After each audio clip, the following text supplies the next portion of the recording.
now. Please let me know. See my screen? Yes, we can. So, yeah, just jump right into it. You have the floor. Thank you so much. All right. Thank you very much, Gladys, for that. I'm very, very happy to be here this evening. Good evening, everyone, once again. I have a limited time for my session, so I'll be very, very fast at the same time, ensure that I hit the nail on the head. It's going to be an interesting ride, so please, guys, kindly stay with me. I'm going to be speaking on attracting opportunities as a product manager. We are in a digital age right now, and we understand the importance of products as a whole. Every organization shipping products. I mean, what does this even products? What do they even entail, right? Basically, the values of the organization, services. You see them in the fintech market, agri-tech market, health tech market, and all of that. So it simply means that a technological-driven organization cannot exist without you. All right, you are one of the most important asset, all right, or human capital of an organization. Okay, so a tech company would not want to engage on any project, would not want to launch any product, would not want to provide or make available their services to the consumers without having a well-seasoned and experienced product managers, right? So now it is one thing to acquire a skill, it is another thing to attract opportunities. What opportunity am I actually referring to? Job offers, all right? We want job offers, whether it's in Nigeria, whether it's in, international or whatever it is. I know every one of us aspire to earn another currency and all of that, but growth is actually taking it a step by step. Okay, so everything all begins with the mind. The mind, right? The mind. We'll be talking on how to have a good resume, right? Preparing for interviews and navigating through the job market. Okay, so the mindset is, I believe, is the most powerful asset that anybody can own. All right, not your tools as a product manager, not the Jira, all right, not the agile methodologies, not the strategies that you've been taught in the classroom and all of that. They are good. Those skills are to be acquired, but the most important asset that any individual, irrespective of their offices, their role, their position, their color, the most important asset that you can own is your mind. And strive by all means to ensure that you have an optimistic mindset towards every of your approaches. Okay, so let's move forward. Your resume. So your resume is actually your invisible identity that speaks for you where you are absent. It is important that you polish it. So as a technical recruiter in Money Point, when I get job openings that I'm supposed to work on, I'm currently working on a technical product manager role, right? There's 9 openings and we filled just 3, remaining 5. We actually recruit globally, all right? Many of our talents, engineering and product talents are strictly from India, Pakistan, US, UK, Canada, and all of that, right?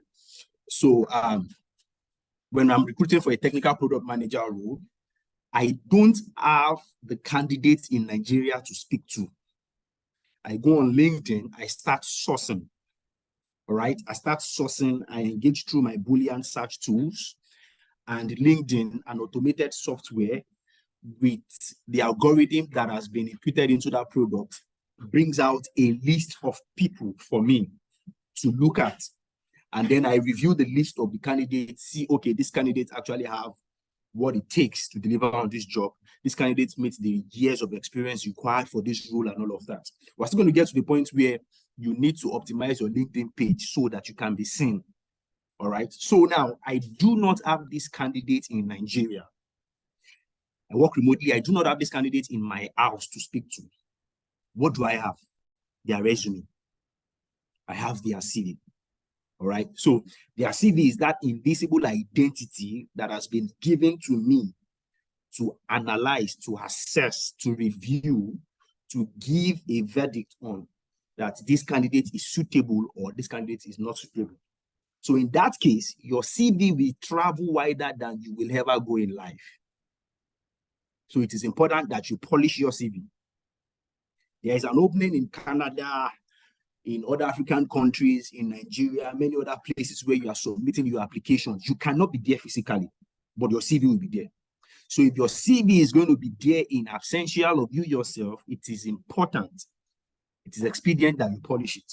So to craft out an outstanding resume, focus on a clear and concise format. Highlight relevant skills and accomplishments. Tailor it to the specific job you are applying for and proofread carefully for errors. Now, let me say this. It is important for you to understand that an average recruiter doesn't spend more than a minute and 30 seconds on a CV. All right. So we don't have all of 10 to 15 minutes to review and assess a CV and say, oh, okay, maybe we can consider this person for a role, or we cannot consider this person for a role. There are hundreds of CV in the pipeline to review. All right. So now, how do you determine that a particular candidate is suitable for a role under 2 minutes to shortlist that candidate for whatever opening that you have? In other words, it is important that your CV is well structured and has all that is needed for you to convince the recruiter to be shortlisted for the role you are applying for. So an average CV should strictly be guided by what is a standardized CV is required. Make it simple, clear, not too much. Highlight your skills and all of that. So now let's look at what a CV entails, right? Can I believe everyone is together with me? Can we all see me? Are we all together, please? Sorry. Can you see my screen? Yes, we are with you. Okay. Thank you very much. So a CV, it is important that a CV has a good format and layout. Your CV is well structured. The length, the width, all of those things are what we refer to as embellishment. But I'm going to be going to the most important side of it all. Your format and layout, the font of your words, sentences, and all of that. It must be well aligned. I think alignment is the right word, so you can understand, or something that is synonymous to format and layout. Your CV should be well aligned.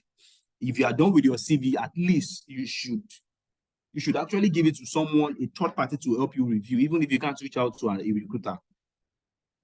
All right. So now the next thing is your contact information. That's your phone number, your email address after your name. All right. So then your professional summary. Some refers to these as career objectives, while some refers to these as professional summary. Let it be brief. All right. Your work experience, achievement and impact, education and certifications, your skills. Now, an average recruiter, what are the things they look out for first when they get a CV? Number one, in fact, we don't even check format and contacts. We check the professional summary, career objectives. Then we check the years of experience. Then we check the skills. Before we come and start looking at the achievement and impact, education and certifications, and all of that. That is why you see that a few minutes is used to assess a CV. They want to know, they don't want to waste their time if this candidate is suitable. So they check for the most important thing first. So in their order of importance, just like a scale of preference, we have the career objectives, you have the work experience, you have the education certifications, and you have the skills. I'm recruiting for a senior back-end engineer, and the stack is Java. If I have a CV before me and that CV, the skills on the CV is not indicating that this person is a Java engineer, I won't shortlist the candidate. I won't.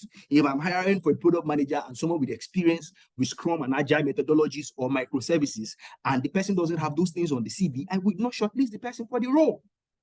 In other words, it is important that you tailor your CV to the required job you are applying for. When you get a job description, this even help you bypass AI. There are different applicant tracking systems that companies use when they have a large number of applicants. Applicant tracking system simply works with the keywords that is on the job description, which candidates also have on their CV. So if this terminology, these keywords are not in the CV, they would not be shortlisted. Okay, so volunteer experience, extracurricular activities, all of those things are embellishments, they are plus. Okay, keywords tailoring. They are terminologies that people use, that an average job description everywhere, anywhere in the world, will definitely have that terminology. You should also have that terminology in your CV, if it is in all job description.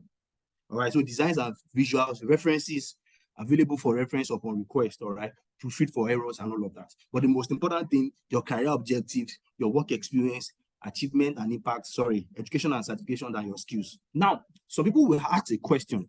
I'm just starting my career as a product manager, and I do not have up to 2 or 3 years of experience. But the organization where you have your training with, I'm very sure that you guys worked on different kind of projects. You don't belittle projects. You don't dismiss them. The work experience starts from where you are right now, even though you are not paid. You don't belittle them.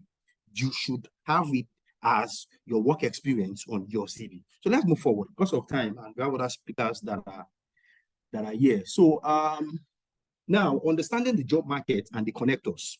Now, understanding the job market and the connectors, I'll be very, very frank with you that prospective employers and talent or employees simply make up the job market. So what do I mean by this? An average employer or an organization that you want to work with is your prospective employer. Let's say Gladys wants to work with Paystack, or David actually wants to work with Flutterwave, and he's just done with his training, has all of the skills, all of that, and need a place where he can practicalize the skills that he or she has acquired so far, right? So Gladys and David, they are the employees. They are what we call talent under HR term. All right, a talent is a person that has the required skills, knowledge, ability, experiences to scale a product or an organization entirely. While a prospective employer is the person who can give you career growth, financial and non-financial benefit, networking, and sanity. When you get a job, it gives you financial resources. Aside that, you have sanity. The fact that you are leaving your house to the office and you are closing day on a daily basis, or even you are working from home, it helps contribute to your mental growth and capacity, all right? And networking, having to know people, such that when there are things or you have needs that arises, you know who or who to call. This is the benefit of working in a place. And also, you don't dismiss your little beginning, because where you are right now, there are people that in 5 years, 10 years time, you would need something, they will be in that position and they can actually assist you with it. That is what networking does. Okay, so you need to understand the job market. So if the job market entails prospective employers and employees who are still looking for a job, then who are the connectors that connect you to the employer? Who are the connectors that assist you in getting this job?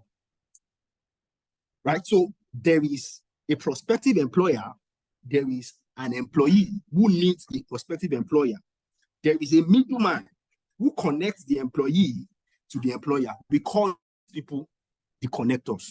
So the question now is, who is the connector? All right. So now,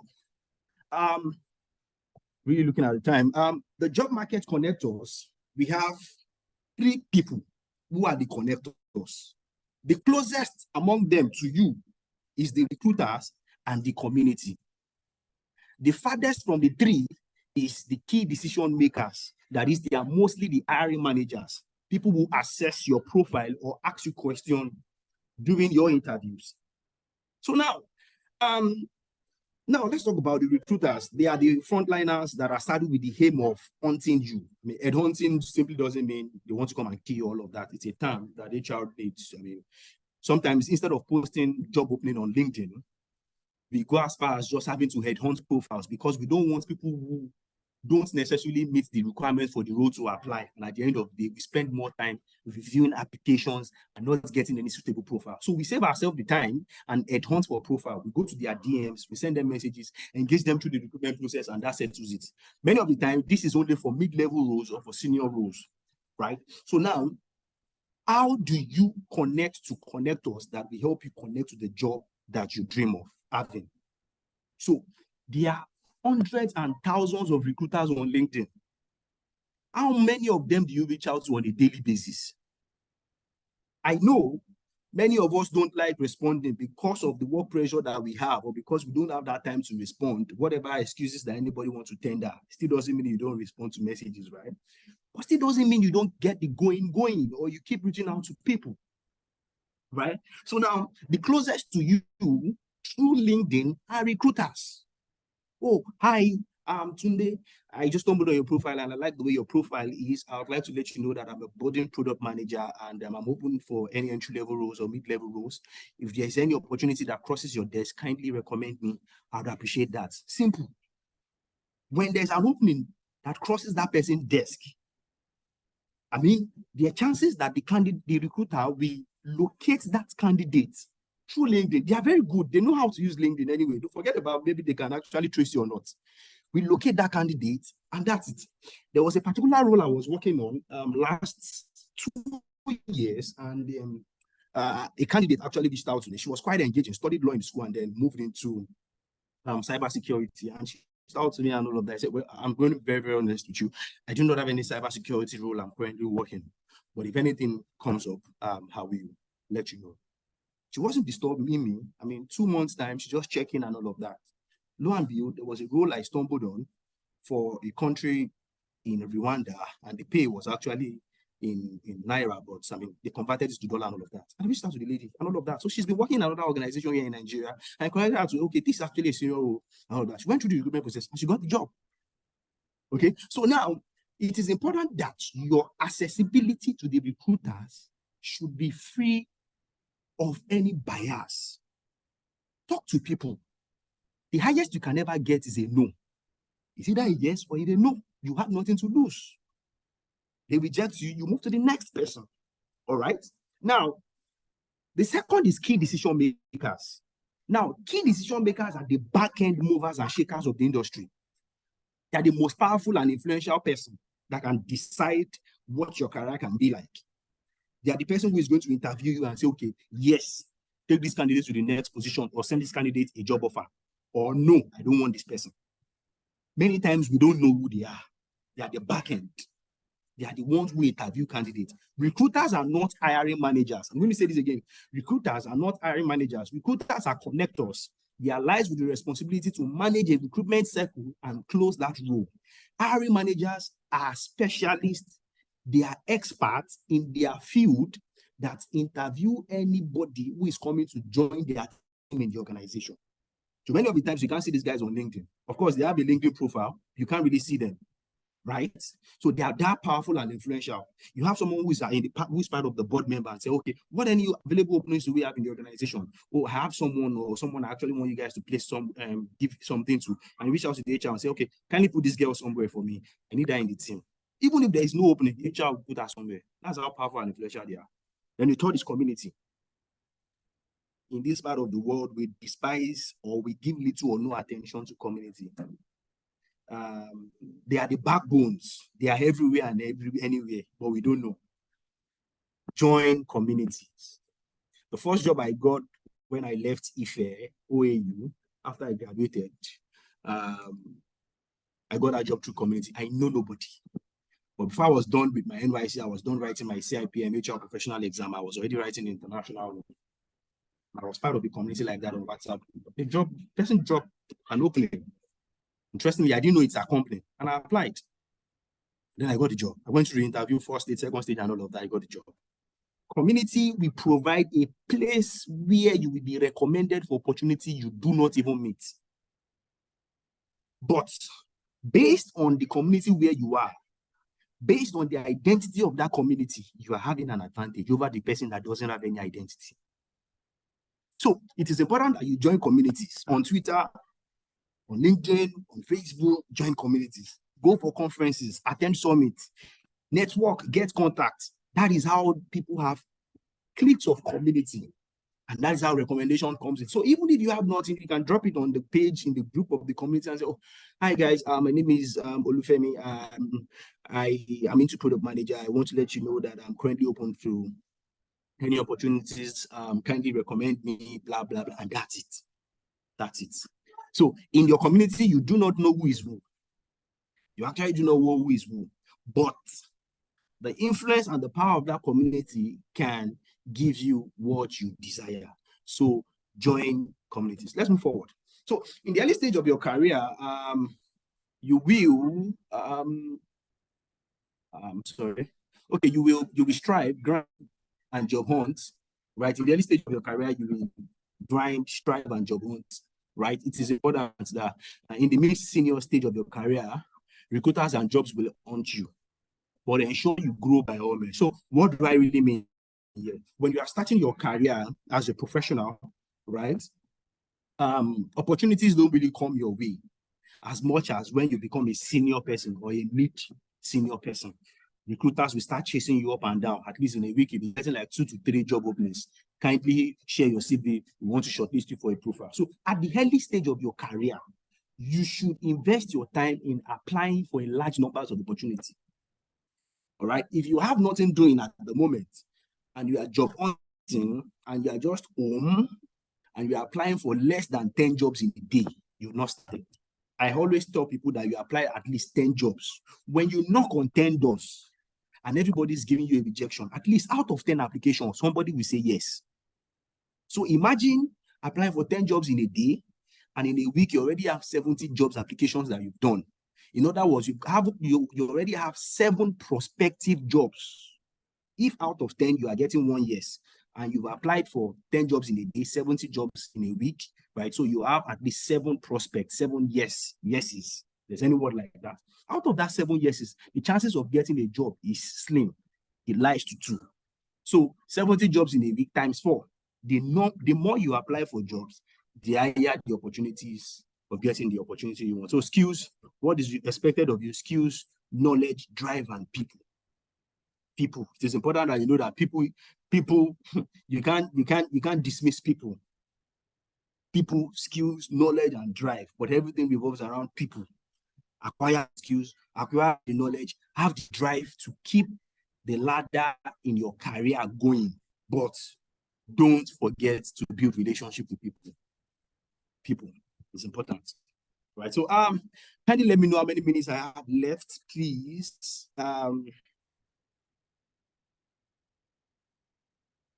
Yeah, we're together. Can you hear me, Gladys? Yes, Olufemi, you have about 15 minutes left, including your Q&A. Yes. Okay. All right. Thank you very much. Okay. So now, I need to give an example quickly. So what am I referring to here? So now, sometimes we have the dream of this, and our doggedness have not given us the creativity to explore the available options. I'm going to explain. So now, I tell candidates, target a desired company, but do not target them only, target their main competitors too. All right. Nigerian example is, I'd like to work in Flutterwave. I love what Flutterwave is doing. I love what GB is doing. All right. I have a friend in Flutterwave. All right. I want to join Flutterwave because they are the #1 payment infrastructure-based company in Africa, not only in Nigeria. All right. The numbers they are doing, in fact, some of the Nigerian banks are not doing it. All right. So a company the valuation is over $2 billion. And I want to join the company that is doing that fine. But what if Flutterwave sends me a rejection mail? What do I do? It doesn't end there. It doesn't end there, right? What do I do next? I target their competitors. Flutterwave says no. It doesn't end there. I go to the next. I move on to Paystack, Kuda, Cheaper Cash, Carbon, and the likes. You have the list going. All right. I'm interested in joining OP. All right, but Ope is saying, I'm sorry to, I mean, you know how romanticized, how we recruiters romanticize rejection mails, right? Target their competitors, MoneyPoint, PalmPay, ITEL, Global AccessRx, and all of that. Nestle, you know, all of them, the FMCG space. I mean, Nestle is saying, you know, Target Picnic, Unilever, Cowbell, Hollandia, and the likes. Tesla, you know, same thing and all of that, right? So please, do not just have a desired company. You should have plan B, plan C of your desires, because on the long run, you can still go back to the first company you desire to work in if your work of experience keeps building. All right. So now, please, it is important that you also open your search. Do not restrict your search to the confinement of Nigeria alone. We are now in a global age where you can be in Katangua and be working for somebody in Berlin. You can be somewhere in Toronto and be working for another person in London. All right. Well, there might be biases, there might be a form of racism.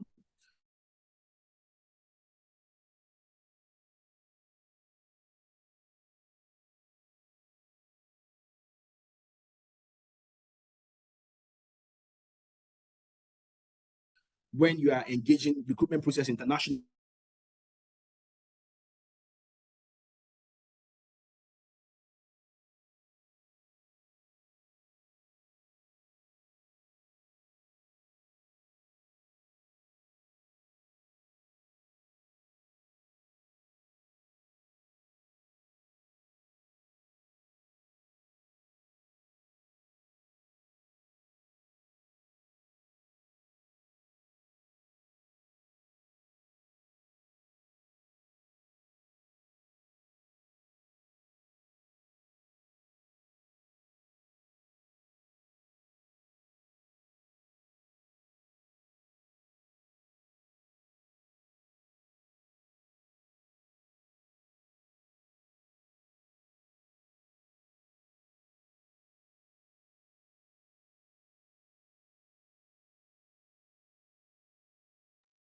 Hello guys, so I think his network kicked him off.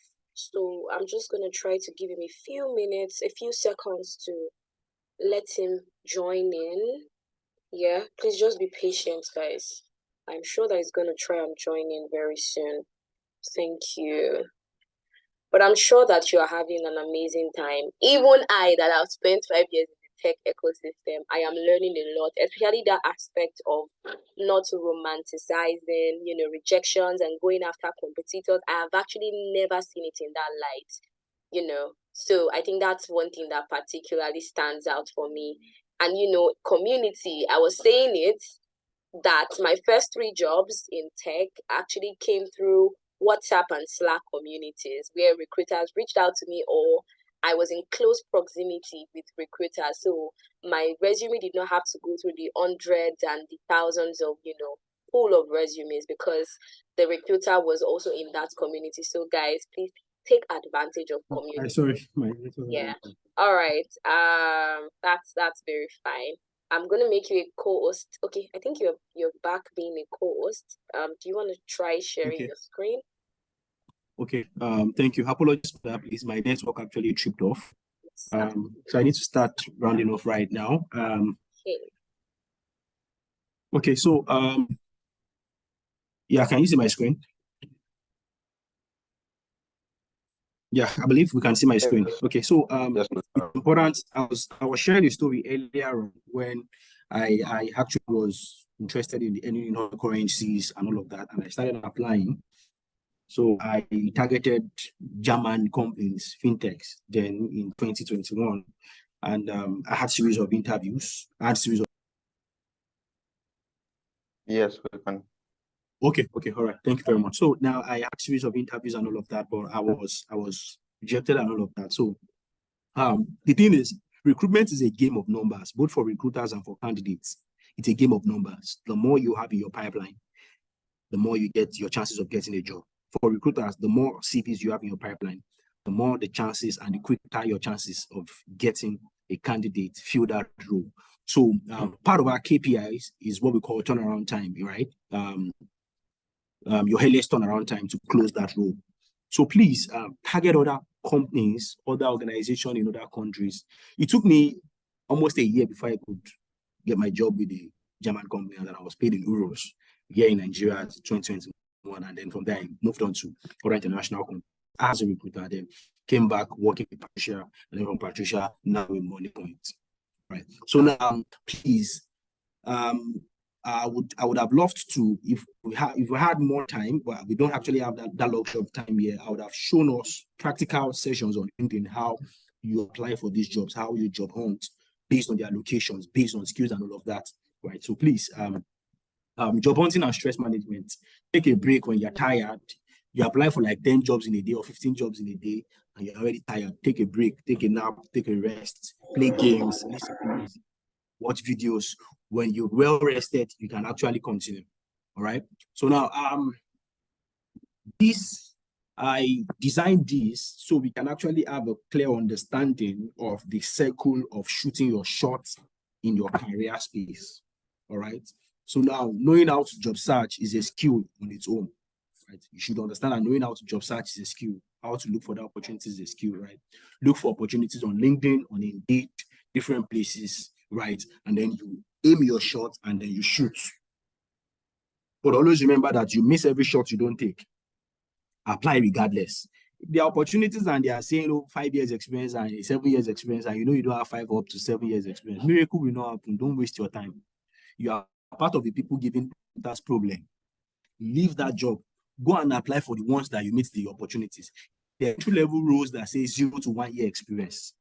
Opportunities like that. At least your chances of being hired is higher than applying for roles like years of experience is too high. Okay, so it's okay to be tired. Assess yourself and keep moving. Rest and do self-assessments. Calculate. Be analytical. What am I doing right? What am I not doing right? Reach out to recruiters who are better and explain what the problem is, and you get the support you have.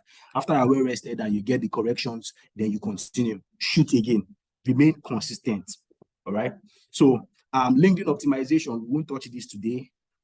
All right. So but what LinkedIn optimization is basically saying, you have a verification of what is on your CV on your LinkedIn.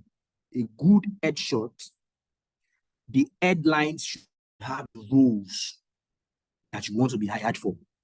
Because the way LinkedIn algorithm works is that people who have these job titles or these skills on their profiles will be selected. Their names comes first. So now if I search for a product manager on LinkedIn, what's the chances of seeing your name on the first or the second page on LinkedIn?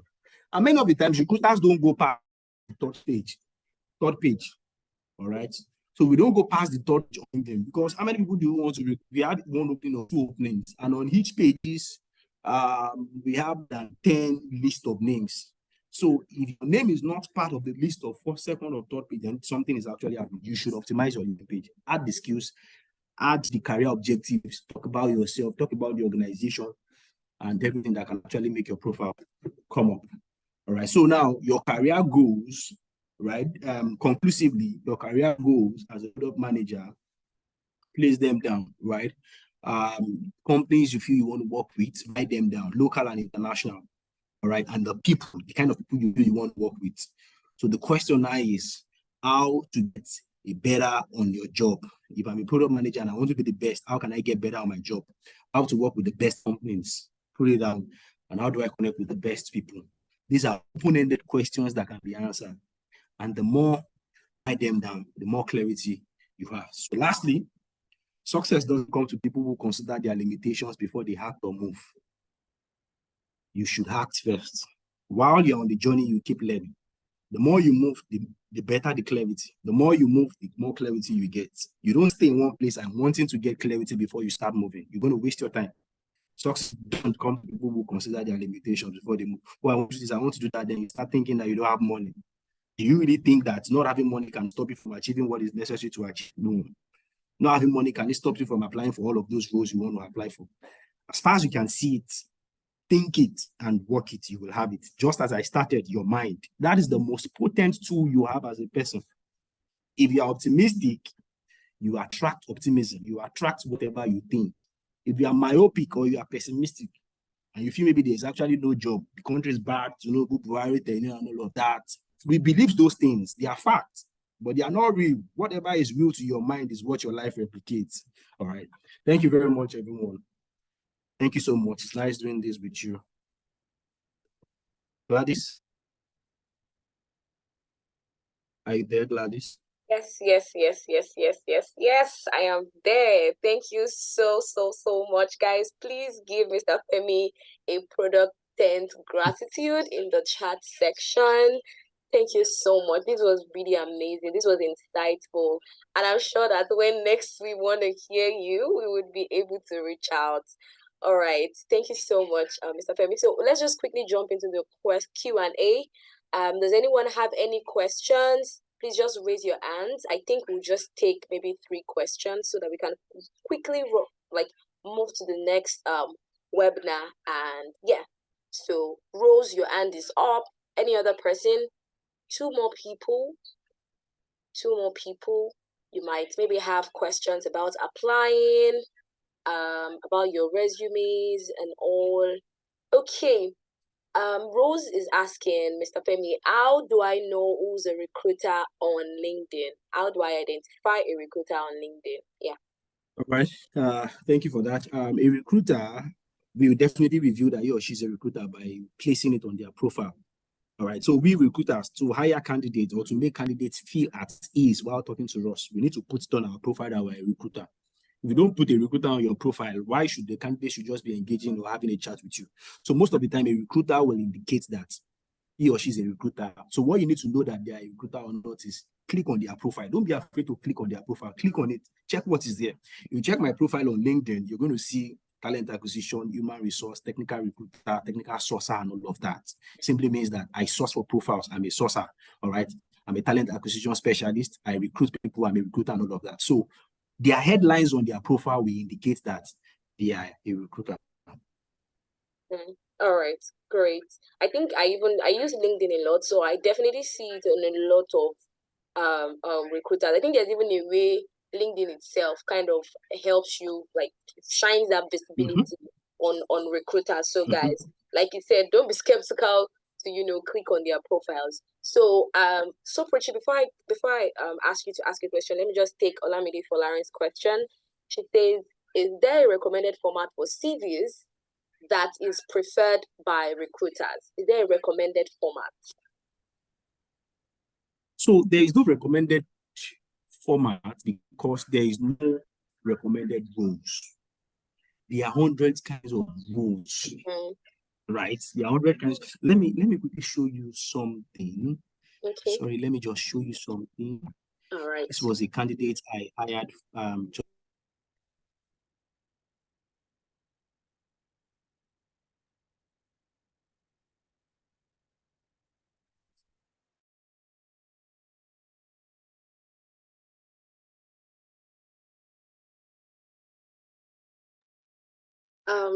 Mr. Femi, we can't hear you again in case you're trying to speak, but we can see your screen.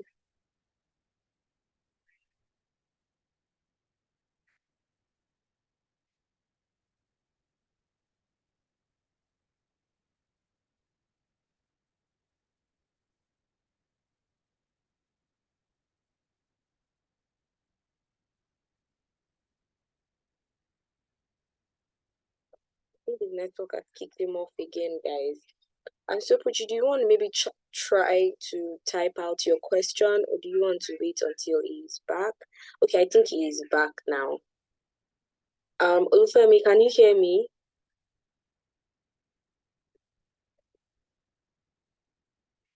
Can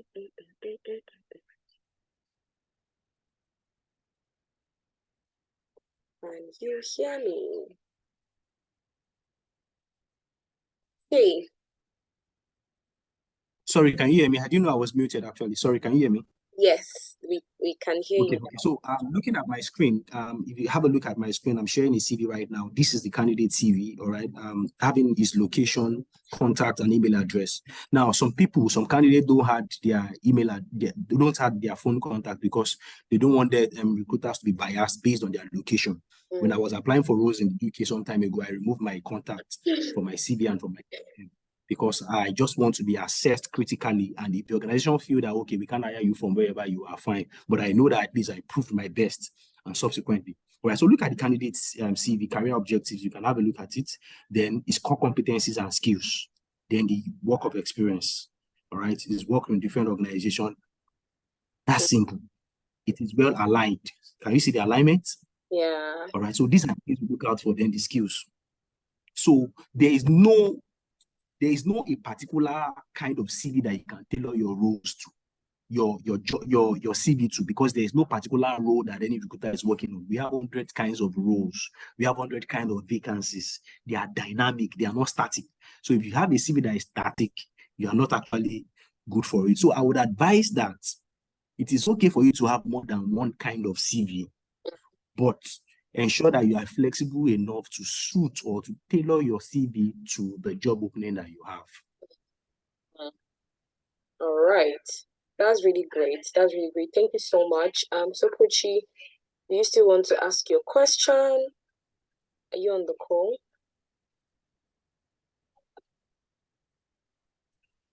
Where is she? I'm guessing she got kicked out at the point. But yes, please can you share your LinkedIn? I don't know. Can you share your LinkedIn? A lot of people are requesting for it. I don't know if you can share that.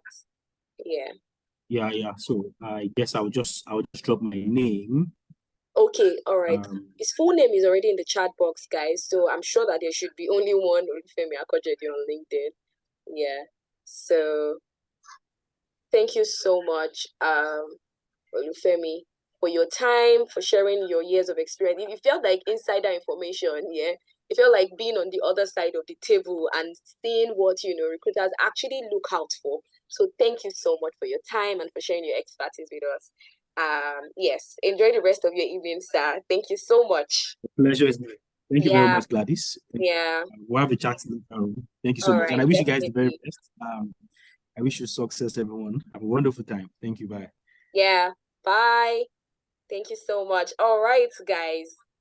Before we go on, so we have like a break for 5 minutes before I bring on Florence to come and talk about leveraging your portfolio projects for job opportunities. We know that, in the job search world, it's not just, everybody wants please ensure that you are muted, guys. Please, Elizabeth, please ensure you're muted so that our recording will be very clear. For the little number of years I've spent in the product management industry, having a good resume is as good as having a portfolio project. In fact, your portfolio project is what you would even highlight in your resume to show that you have a bit of experience. So it's quite important. But before we go on, guys, he mentioned LinkedIn and optimizing your LinkedIn. I want 10 people. I want to see 10 people. In fact, I want to see 15 people that are going to assure me that they are going to write about their experience, their product management training program on LinkedIn. Like, how many of you are promising that you are going to talk about your learning experience on LinkedIn? Let the world know that, Omo, I went, I saw, and I conquered. I cried, I crowed, and I conquered. I want to see 15 people in the chat box that are going to talk about their experience. Don't worry about your grammar. Don't worry about how it's going to look. Okay, let's keep it coming. I think we're going to hit more than 15. Let us keep it coming, guys. Thank you. I love it. I love it. Mr. Anthony Ajibola, Soprochi, Anu, Toluwani. Thank you. David, Judith, it doesn't matter how short it is.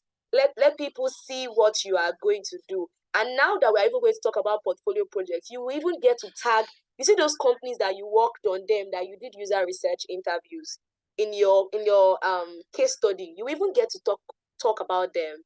Yeah, we're going to share a certificate with you. We're going to share a badge with you to show that you are a certified product manager. Yeah, so all right, I think I just wanted to share that. And then yes, Florence, over to you. Thank you so much for your time. Over to you. Let me know if you can share your screen. I got it. Hi, Florence. Okay, So good to hear your voice again. guys. I'm really excited to be here. I have been listening in, and I have been learning. Trust me, I've been putting things down that I'll be testing very soon. So it is really exciting for me to be here. Hi, Soprochi. Hi, Rukayat. And I'm excited to share my talk with everyone, and I hope everyone would benefit from it. So let me share my screen. Okay, I can.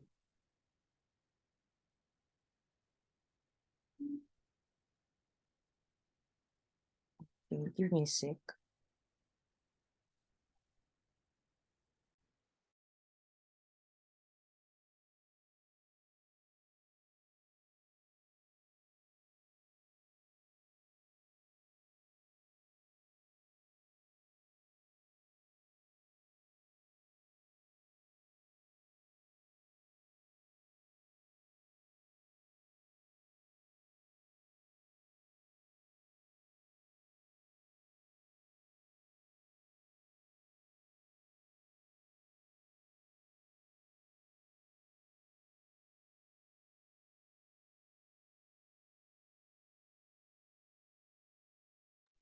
Hello, Florence. Are you there? We stopped hearing. Yes, I am. Okay, you're trying to share your screen. Yes, Okay, cool. yes, I'm trying to share my screen. Can everybody hear me? Yes, we can. Very Okay, just Yes, we can. one. Okay. Trying to load the pitch deck.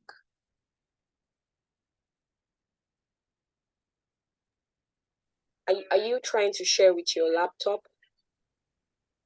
Yes, I'm trying to share my laptop. So I also use pitch deck. I it's think there's a taking a place where you can just click on that. There's an icon that shows like play, and then you can just share from there. yes, just taking a while to load up. So Okay. All right, no I'm problem. trying to refresh. All right, apologies, guys. Okay.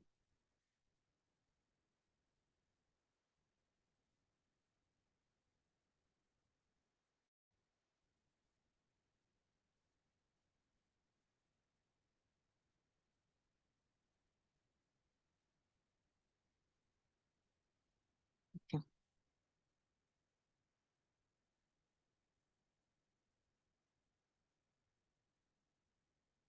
Can everyone see my screen?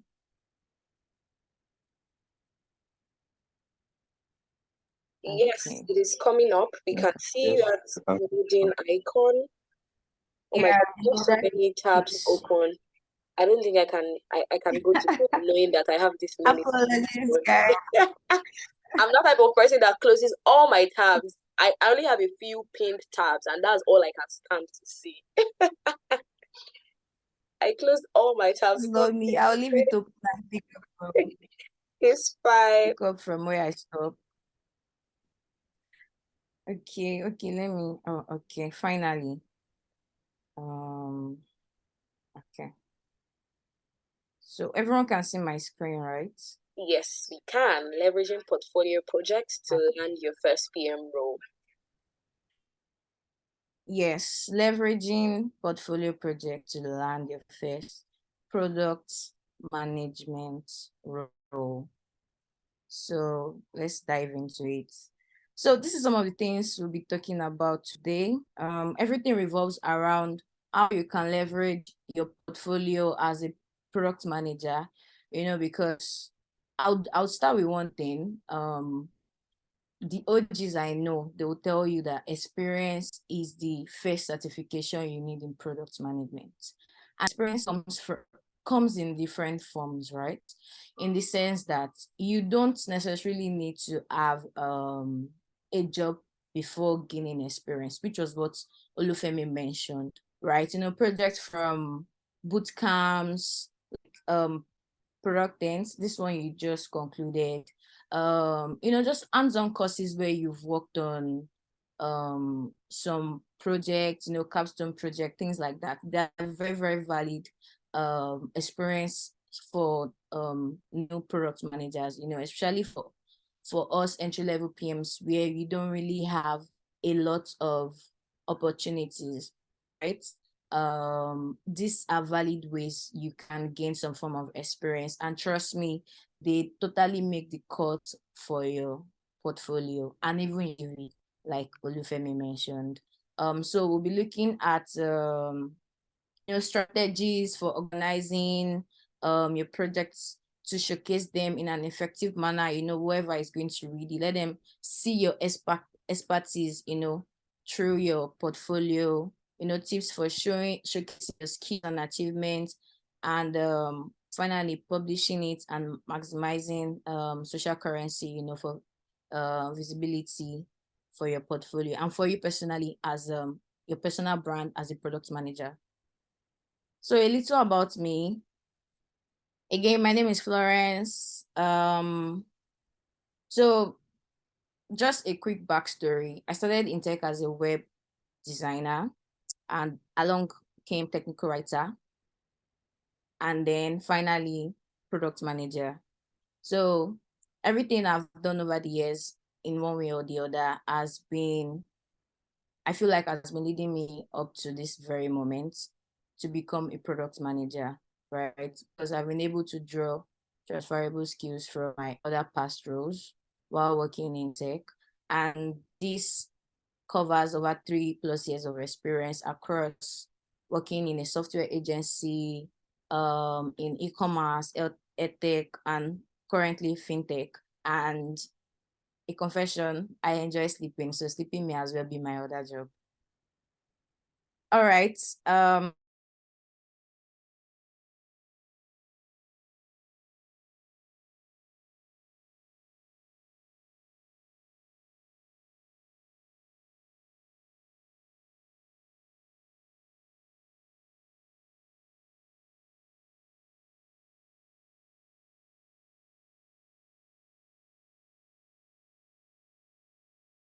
Sorry, can anyone still hear Florence?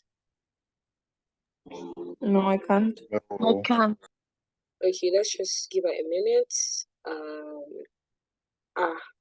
We rebuild this network. Waiting with this. Waiting with this. All right, guys, let's just give her a few seconds to join back in. I'm sure she'll be here anytime soon. Yeah, she's back. She's back like she never left. Hi, Florence, can you hear me?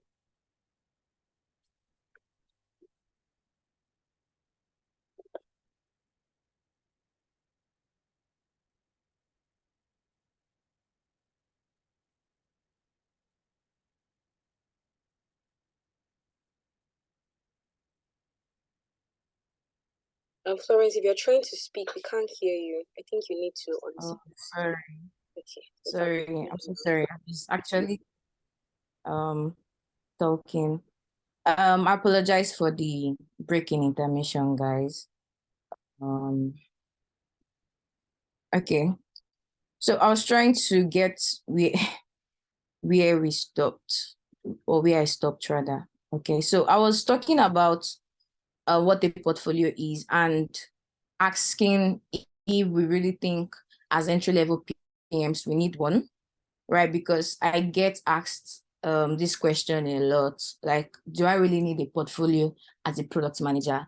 Or even if I want to work on this portfolio, do I need to recruit someone to build the website for me? What do I need to put on it? So everything we'll be talking about now.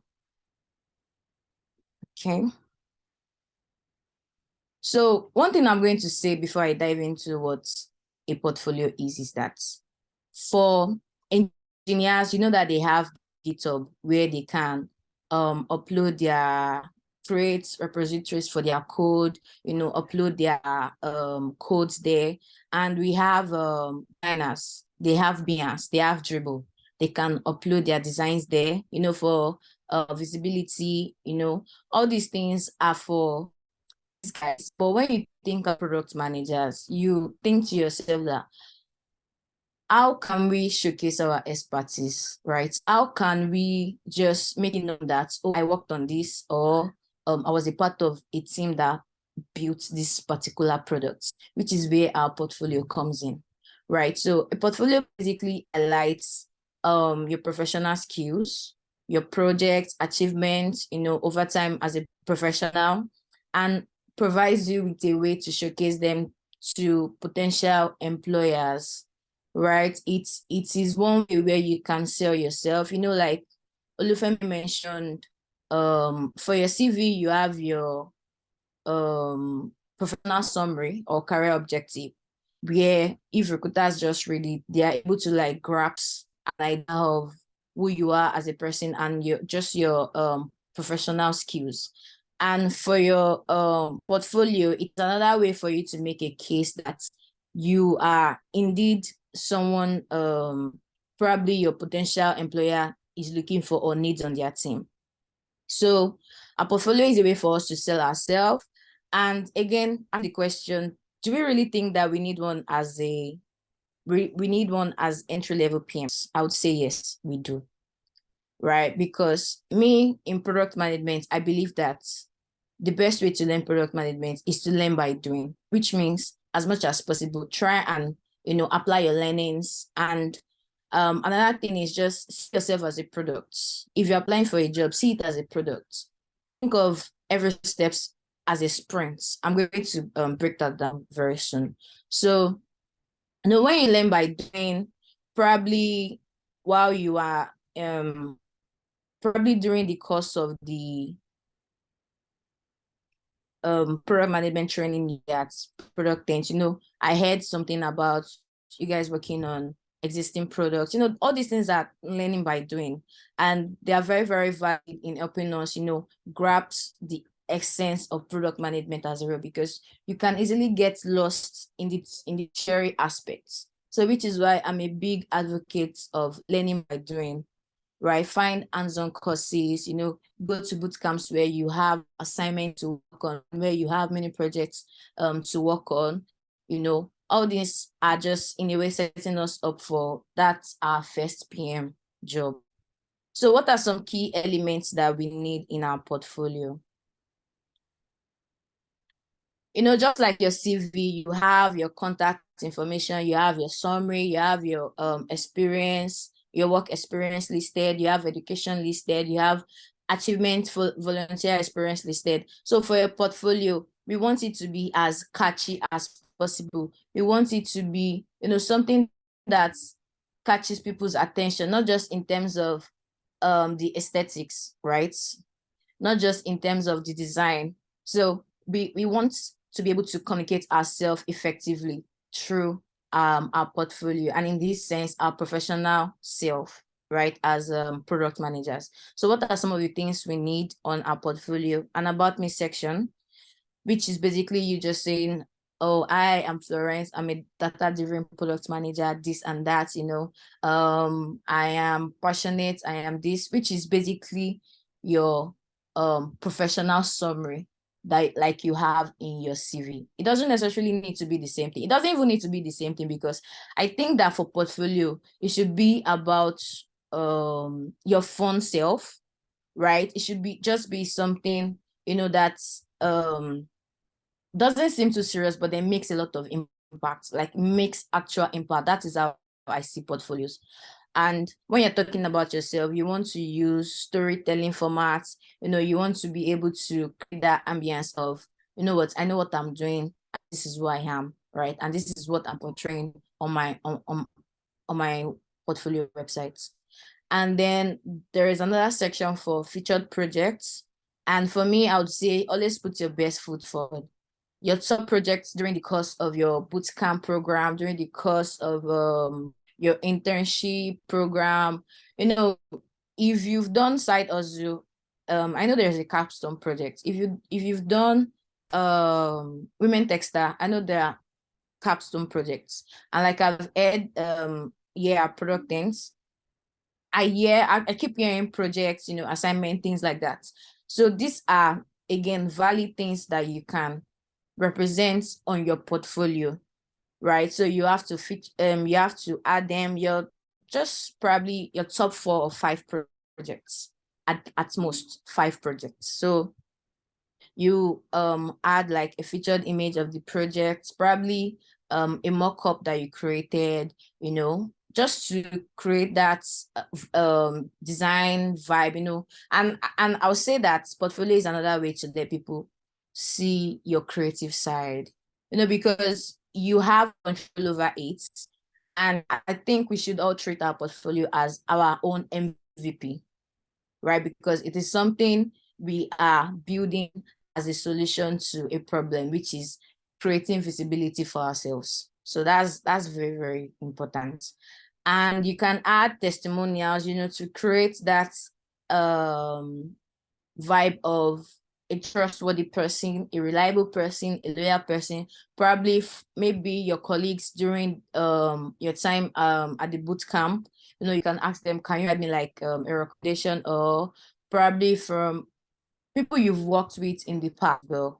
So another thing you can also feature is you just letting people know that, oh, I am open to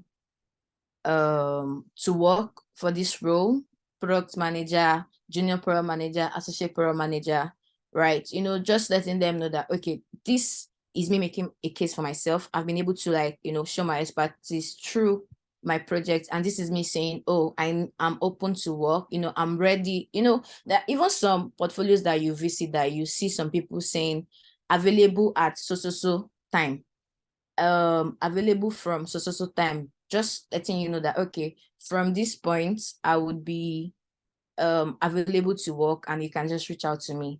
So another thing is featured articles. If you write product related articles, if you whether on LinkedIn or Medium or Twitter, anything at all, if you write, and I think that another way we can also build our skills as PM is to write.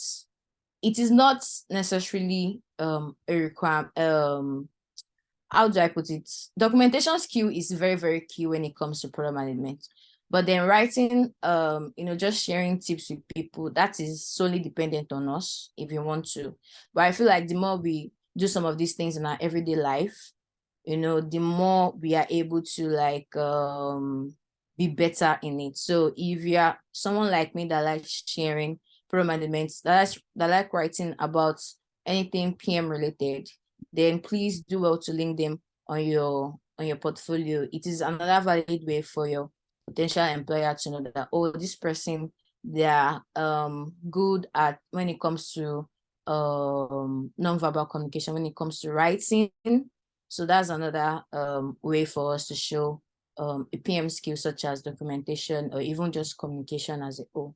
Also, a get in touch section, which is just the contact us section, where you include your email, include your LinkedIn URL, you know, tag your resume, and you can add social media URLs if you want to, right? Because I know some of us would say, oh, we want our professional life separate from our personal life. So I understand if some of us don't want to probably add our Twitter handles, Instagram handles. So you can just add your email, an email that you know that if people send you email, you would get it, and you know it's something that you check. Because I've seen some cases on Twitter recently where someone is lamenting, oh, I did not check my email, I missed something, I did this and that.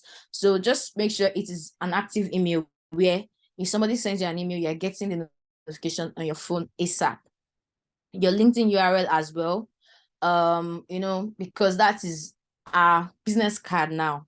LinkedIn is your professional business card. You don't even need to print any hard copy business card at this point, right? But LinkedIn is our business card, because if anybody asks or says anything, they would, when it comes to professional setting, they will ask, what is your LinkedIn URL? What is your name on LinkedIn? Like we asked Mr. Femi earlier. So these are some of the things, you know, some other people can add other things on their portfolio, but these are just the key elements that you need to add on your portfolio, right? Some people might add, oh, they spoke at this event, they spoke at that event. They are just added points, right? That's just it doesn't really, I won't say it doesn't have to your personal profile. Of course it does, because people value you enough to bring you on events to come and talk, right? So just put your best foot forward and add things that are relevant in your career and in your journey, on your portfolio.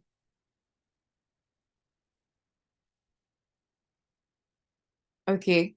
So some tips for showcasing PM skills and achievements. And what are some of the PM skills we know? For the ad skills, we have Jira, we have Trello, we have Miro, we have a lot really. So these are some things that, some boot camps, they encourage us to utilize these things while we're working our projects. So you can add it, just list them out as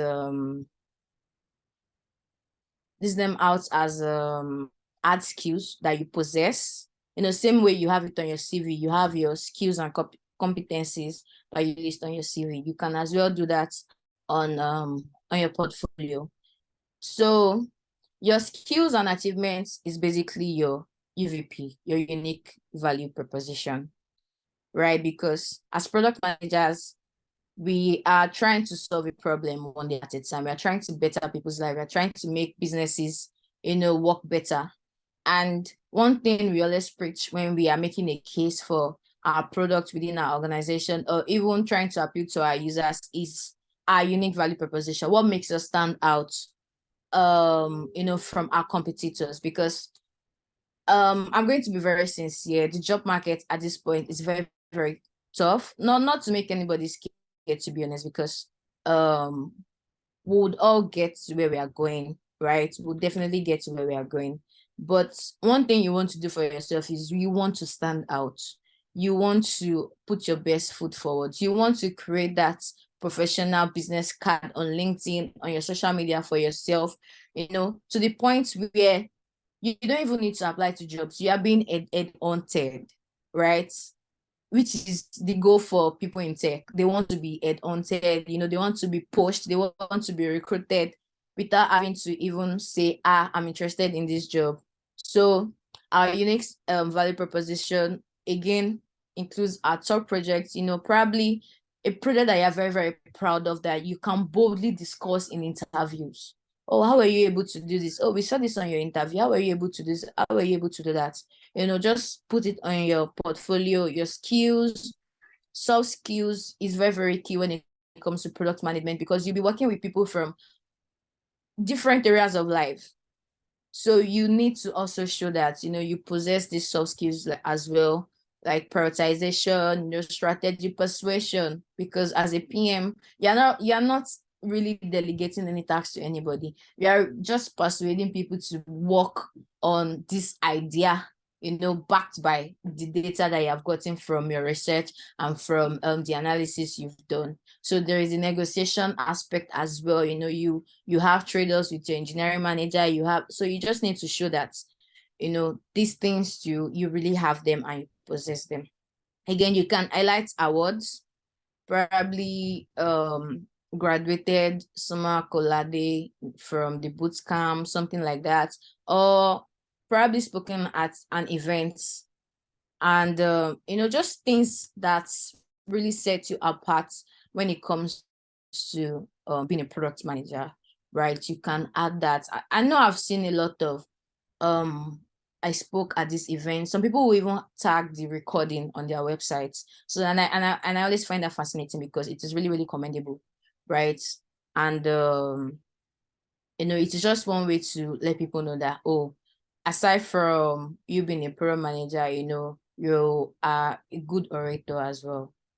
And also highlight other transferable skills. So because as a product manager, you work with people in a cross-functional team, right? So if you have that design skill, please add it. If you have data analytics skills, please add it.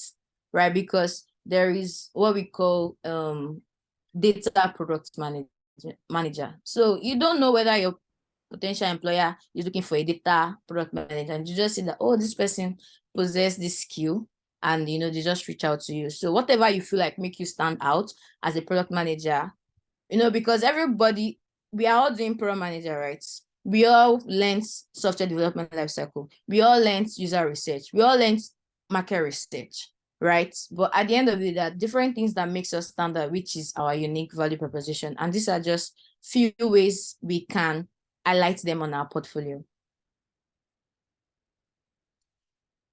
Okay, so showing our expertise, strategies for organizing and presenting projects effectively. So we know our skills now. We have highlighted them. We have probably worked on 5 projects, and we feel like 3 out of the 5 is our best. And now, how do we now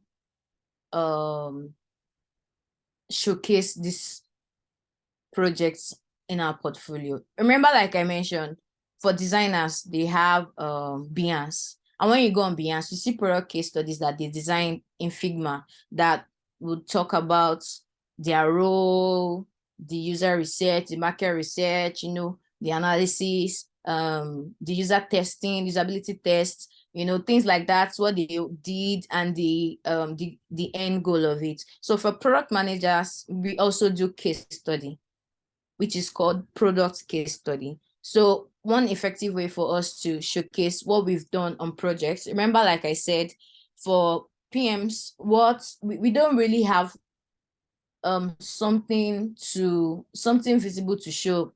Like in the case of engineers, I mentioned their code. For designers, there's their Figma design there, their wireframes. So for PMs, one thing we can use to effectively communicate our contribution during a project or while working on the project is through product case study.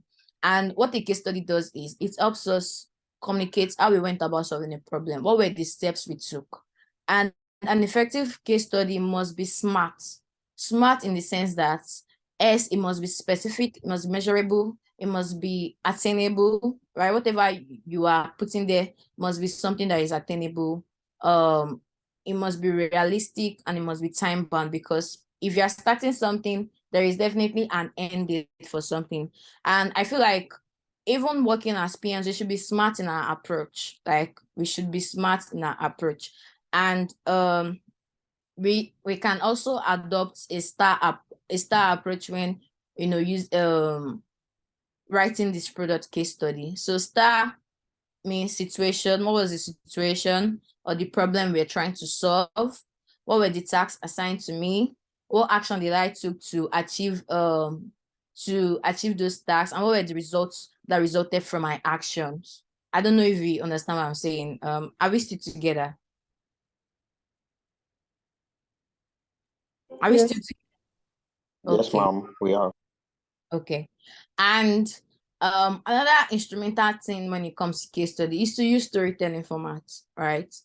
Because when it comes to applying to job, when it comes to creating your CV, when it comes to optimizing your LinkedIn, when it comes to building your portfolio, it all boils down to you. So when you're writing a case study, you really want to make a case for yourself, in the sense that you speak specifically to what your role was. You use a lot of I did this, I did that, I ensured that, I prioritized this, I did that, because one thing I've learned is that it's very, very, we work in a team, we work in a group. It is very, very easy for us to forget that we ourselves, we did something tangible as part of a team working on a project. So we tend to use we a lot.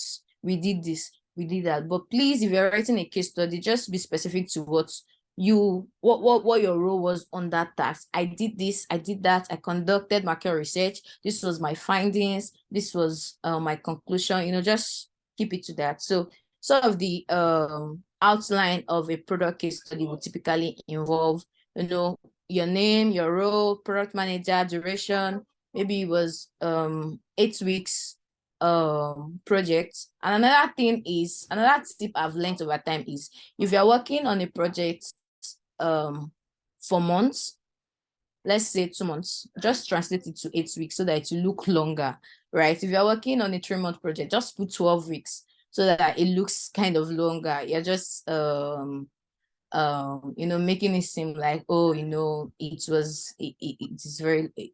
took a while to like get the results. So it will typically include the problem statement, which is, what are we trying to solve, right? Goals and solution. Okay, this is our goal. This is what we're trying to do. And let me just use an example. Fintechs in Nigeria, everybody keeps saying they are building for the unbanked, right? But then if you look at it, there is still like there's still that barrier, right?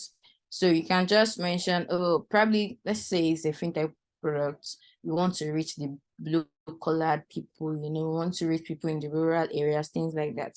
Then you include your market and user research, because for product managers, data is our best friend.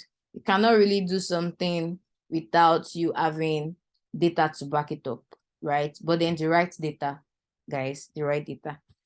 Your MVP features, the prioritization method, why we are doing this for the MVP and why we are not doing that now for the MVP. I think the idea behind, not even I believe the idea behind product case study is just to communicate your thought process. If given the chance to build a product or to solve a problem, just your thought process. What are the things you can do? What are the things you can think of? How would you approach these things? Which is why I say we should use a lot of eyes. I did this, I did that. I took it upon myself. I spoke to customers. That's you making a case that, oh, you understand the essence of customer listening section, right? So you understand the essence of user interview. Also success metrics, how are you able, let's say we're able to build the product, so how are you able to track the success of this product, right? Which is like the results, right? So we're able to, let's say we're able to acquire maybe 70% of the market within 3 months of launch, something, that this is like result. They're saying quantifiable results just from your case study, right? And then you typically also want to add probably the tools you worked with, right? Just to let them know that, oh, you know how to use these ad tools. Okay, we use Jira for project management.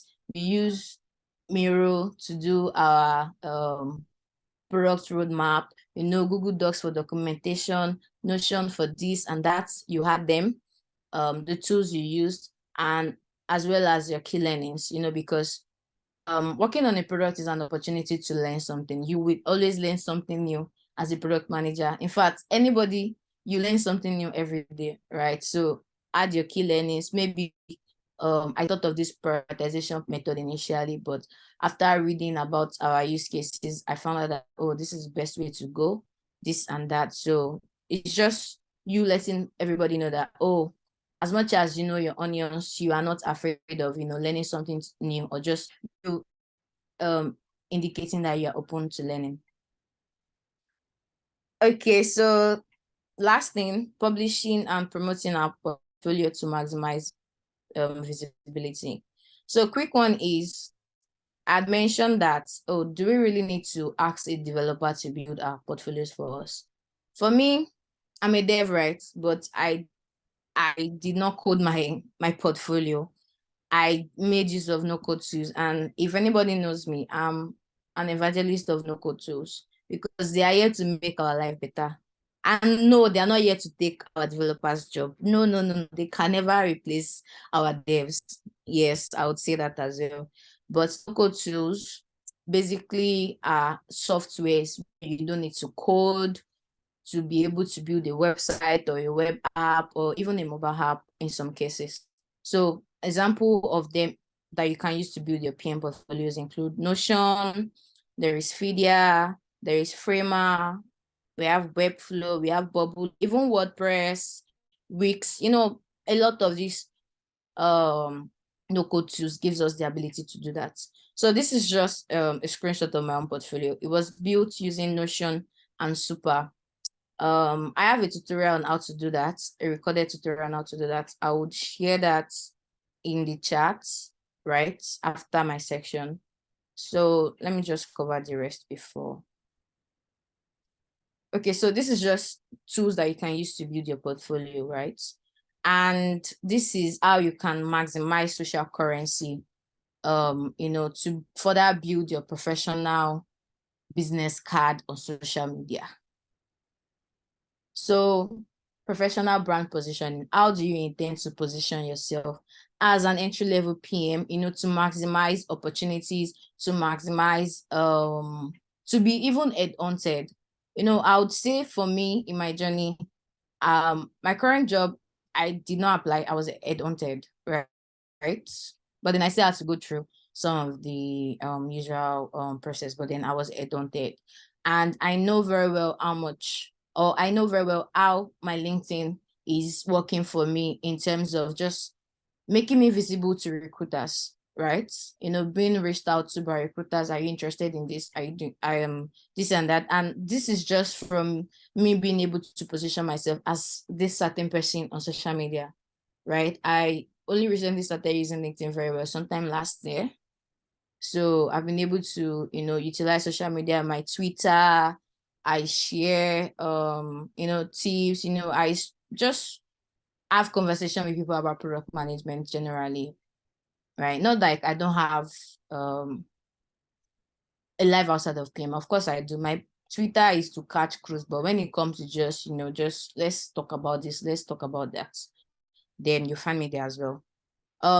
Sharing communities, product communities is very, very huge. See, community is your backbone. I will not lie. Product communities, they are the backbone of entry-level PMs. And I know how much referrals I have gotten through communities. I know how many people have landed jobs through referrals from community or just from people posting job opportunities on communities. So if you're not part of a product communities, just please find one and join, please. It is for our benefit, trust me. You connect with amazing people, you connect with like-minded people, you find people that would drive you on days where you feel unmotivated, trust me. Another thing is you can promote it in your articles. If you write on LinkedIn, if you aspire to Maguire on LinkedIn like me once in a while, you know, you can just, you know, just attach it in your articles. Oh, this is my portfolio, this is what I do. You know, some people even upsell themselves in their articles if they are looking for a role. You see some people ending the article with, oh, I'm a product manager, something, I'm open to PM roles, associate roles, so things like that. So like you guys, social media is a lot of things. It really just depends on how we are able to utilize it, you know, in order to strategically position ourselves for opportunities. And trust me when I also say there are opportunities out there, we just need to, you know, position ourselves in the right place, just like our products. You know, if you want a market fit product, we need to position it where our users typically hang out, you know, so that it will reach them. And also optimize your website. This one we don't read. Okay, optimize your website. Use the right product keywords, right? Use the like product development, project management, you know, some of these things, strategy, product strategy, you know, prioritization, product roadmap, these things, just find a way to add it in your portfolio, right? Because if people Google you, right, it should be some of the top ranked portfolio results, right? It should be it should be part of the top ranked results when it comes to search engines. And a good thing is if you are using these no-code tools, they're optimized already. So we don't necessarily need to bother ourselves to setting up Google search console and the like. So what we really just need to do is just add the right keywords.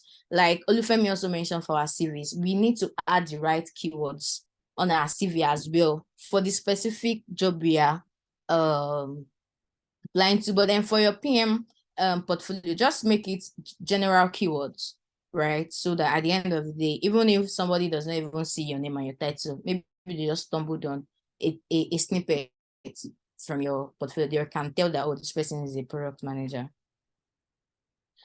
Okay, and we need to keep pushing, we need to keep iterating, because our end goal right now, I mean, this very moment is probably for some of us that are yet to land our PM job, is our first product role.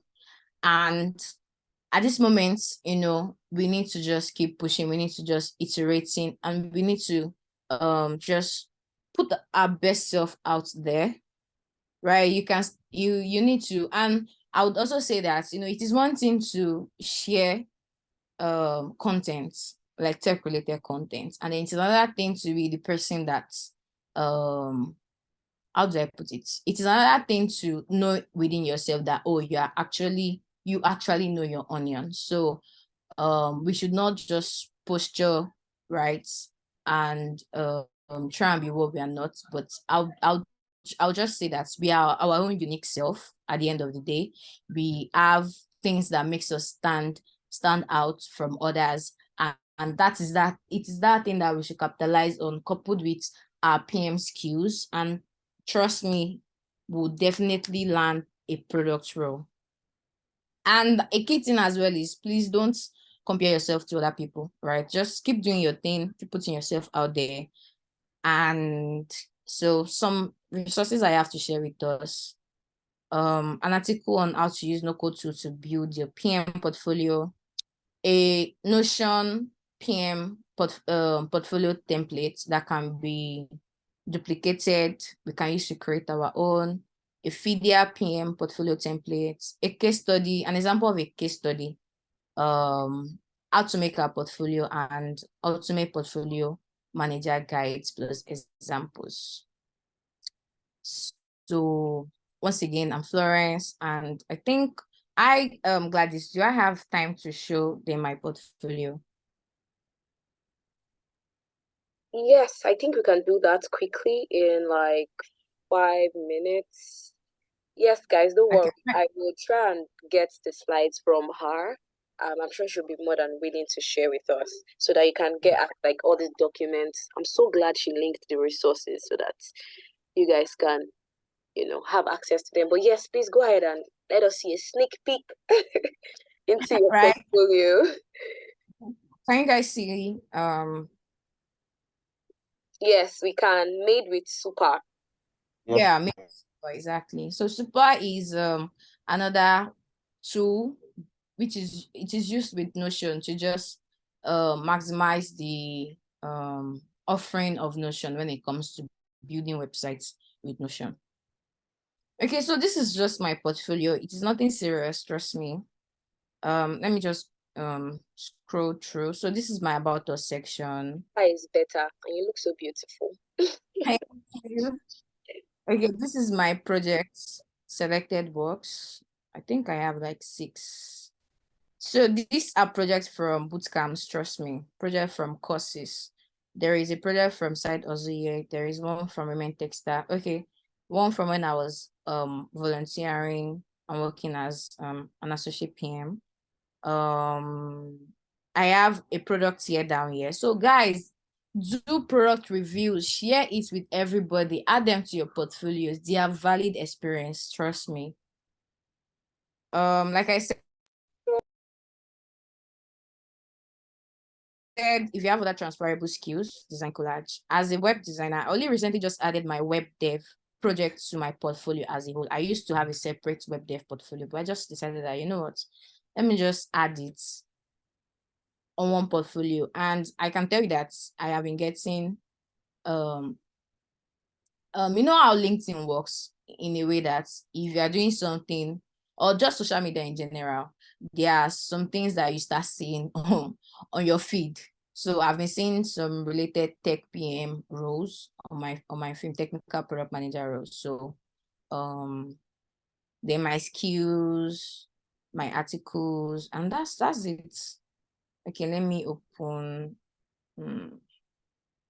Okay, this is a portfolio, like this is a case study. And guys, you can also add your product assets. If there's a pitch deck, if there's a PRD, a landing page, things like that. But they worked on PRDs, they used Trello to break their, their features Yeah. into tasks. I'm so excited because they'll our participants will be able to utilize all they did. Guys, you can even put the tools you used, Slack Yes. and everything. Product, I can see product vision. Can you scroll up a bit? What did you say? Can you scroll up a bit, like just a little bit? Is it okay? A little bit more. I was seeing product vision and something up there. Oh, yes, that's in the PRD. Yeah. So guys, who is ready to work on publishing their case study project? That's the reason why I brought Florence to come and talk to us. I was so sure that she's so good at this. And it's so detailed. Thank you so much, Florence. Thank you so much, guys. Right. So let's quickly jump to the Q&A. Does anyone have any questions before we jump into the last part of today's webinar? I promise you guys I will be so fast. Guys, please let's give Florence a product 10 shower of love and gratitude. I enjoyed this too. I even learned one thing or two because I'm ashamed to say that I don't have my personal portfolio, but the mandate is upon me, the onus is upon me to go and work to take out time to actually work on my portfolio because I have a lot of projects that are just in my head and nobody's seeing them. Yeah. So thank you so much, Florence. I am so proud of you. We are so proud of you. We are so privileged to have you, and we're sure that in subsequent times when we'll be holding webinars for tech talent and other products enthusiasts, we know that we're hoping that you'll be available to talk to us and share from your wealth of knowledge. Okay, is there any question? Yes, so someone says writing articles as being is actually skill. As much as it is not essential, how can he get inspiration to write? Yeah. Okay. So I mean that's one major problem for writers generally, just finding the right topic to write about. So I think what you can just start with is, even if it is just something as simple as, oh, this is what I learned today. Yeah. Just share that with everybody, right? That's one way you can start. Or maybe you've come across a market trend within a certain industry. You can as well relate that to product management, and just share it. So a simple way we can really just get started with is, oh, I learned something new today. Oh, let's say about product strategy. So I read this article about product strategy, this and that. These are the key things we need to know about product strategy. For PMs, this is the importance of product strategy, right? So that's just one simple thing we can write about as PMs. Yeah. All right, awesome. I think one thing that also works for me, yes, she linked that portfolio in the pitch deck. So when we share the pitch deck, you'll be able to access it and just go through it to serve as a template. So I think another thing that works for me is my day-to-day, honestly. There are some new things I hear on my job, and after I do my research, for example, I think some months ago, I worked on a user test document. Okay. And I wrote a really nice article about it, and I got a lot of feedback and connection requests. I was so this, I didn't even expect this to go. So sometimes what you have to write doesn't have to be something deep. It might just be a day-to-day thing. It might be from reading other articles. Yeah. It might be from a course you are taking. It might be from a conversation with a fellow product manager. Trust me, those articles really, really go a long way. So just start with something serious, be yourself, and yeah, it gets better. No pressure. Trust me, it gets better by the day. Yes. All right. I think that will be all. Yes, the portfolio build tutorial will be shared. The link to this recording tool will be shared, so you can go back to it, to just get to know how to work on your portfolio. So thank you so much, Florence. This has been an amazing evening with you. Thank you so much. We are so grateful at Product Tent. Please enjoy the rest of your evening. Thank you. I have also shared a LinkedIn for anyone that wants to connect with her on LinkedIn. She has shared the link to the slides. Bambi, please just help me copy that so that we can reshare on the general chat on the court channels. Bambi, please help me copy that. Thank you so much, Florence. I think somebody said the portfolio build tutorial been shared. I'll share everything with you on LinkedIn when I get off this call now. Okay, Gladys. okay. I would appreciate that. Thank you. All right. Bye, guys. I wish everyone all the best in their journey. You And, too. We wish you the absolute best. Thank you. well done to the Product Tent team as well. You guys are doing an amazing job. Thank you so much. That means a Bye, lot. guys. Thank you. All right. So Chikezi, I can see your question. So tomorrow is going to be about games. Don't worry, guys. Let me quickly just talk about the product manager interview process. I promise to be as fast as possible so that we can get off this call before 7:30, and so that you can all get to have a good night's rest. And I'm gonna be breaking down. Let me know as soon as you can see my screen. I don't need too much introduction. Everyone on this call knows me. Me and my bad. What did you say? I said I can see your screen. Okay, thank you. Thank you, guys. So this webinar is going to be about the product manager interview process. So we've spoken about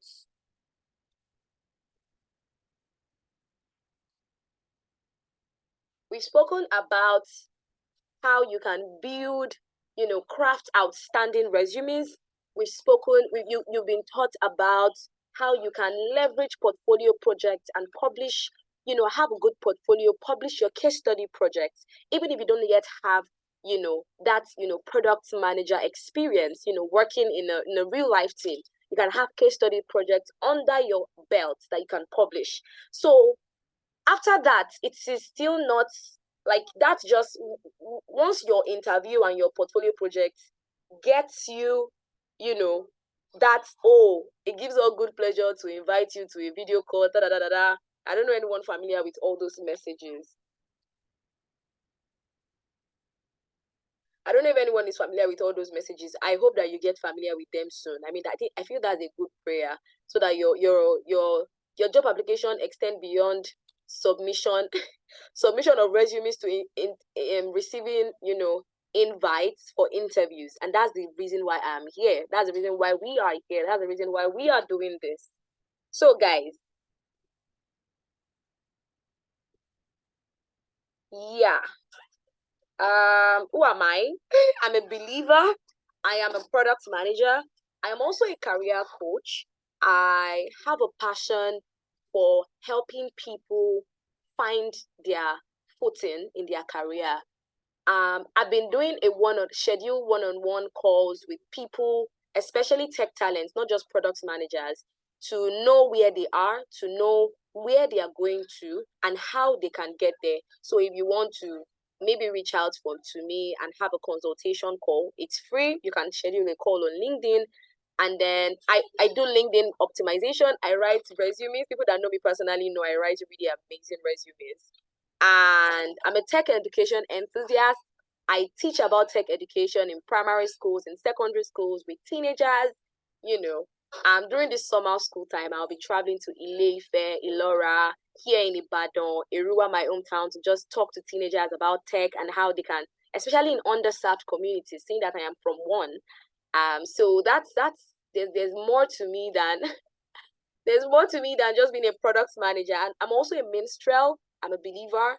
I'm a worshiper. So outside work, you will probably find me in the music studio. I spend about 8 to 10 hours in the music studio every week. And I'm also the co-founder, the privileged co-founder of Product Tent. So yes.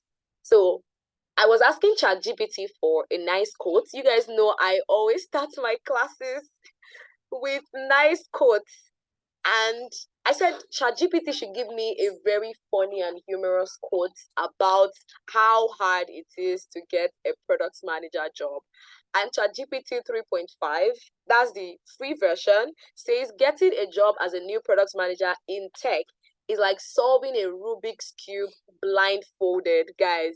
You might get it eventually, but it's a confusing and twisting journey. That's a lot of grammar. That is a lot of grammar, guys. But you know what? It's not gonna be confusing. It's not gonna be a twisting journey. Because why? Because you studied with us here in Product 10. Somebody shouts glory. Because you are here and you are investing time, you're investing resources, you're showing up, to be better and to stand out. So that is why you are here. So what are we going to talk about? What's the structure of most PM interviews like? Guys, I think in the last 2 months, I've been trying to, get a new job. I left Ubla, so I've been trying to get a new job. Of course, I'm working on a few side projects, but I need a few full-time role. And I've been able to interview with companies in the UK, Germany, here in Nigeria, multinational. So I've spent a lot of time getting to know more about product manager interviews. And of course, interviewing in other roles too. So this is like a wealth of experience coupled with a wealth of resources that I've been able to get from the internet. So the first step is literally getting your foot in the door, which is getting the interview. Then we go to the initial screening. Then we talk about the follow-up interviews. Then we talk about your product case study. And then I just take you through general tips to help you. How many of us are together? Are we together? Let me know in the chat box. Are you guys enjoying me? Enjoying my speech?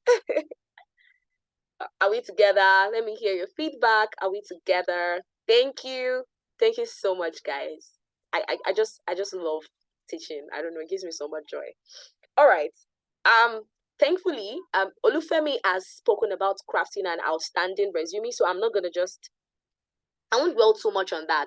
I think one thing that helps my resume is that this is the format I use: action verb, task or project, plus metric or results. So when you want to write your resume as a product manager, ensure that every bullet point has an action verb. So let me give an example. What did I lead?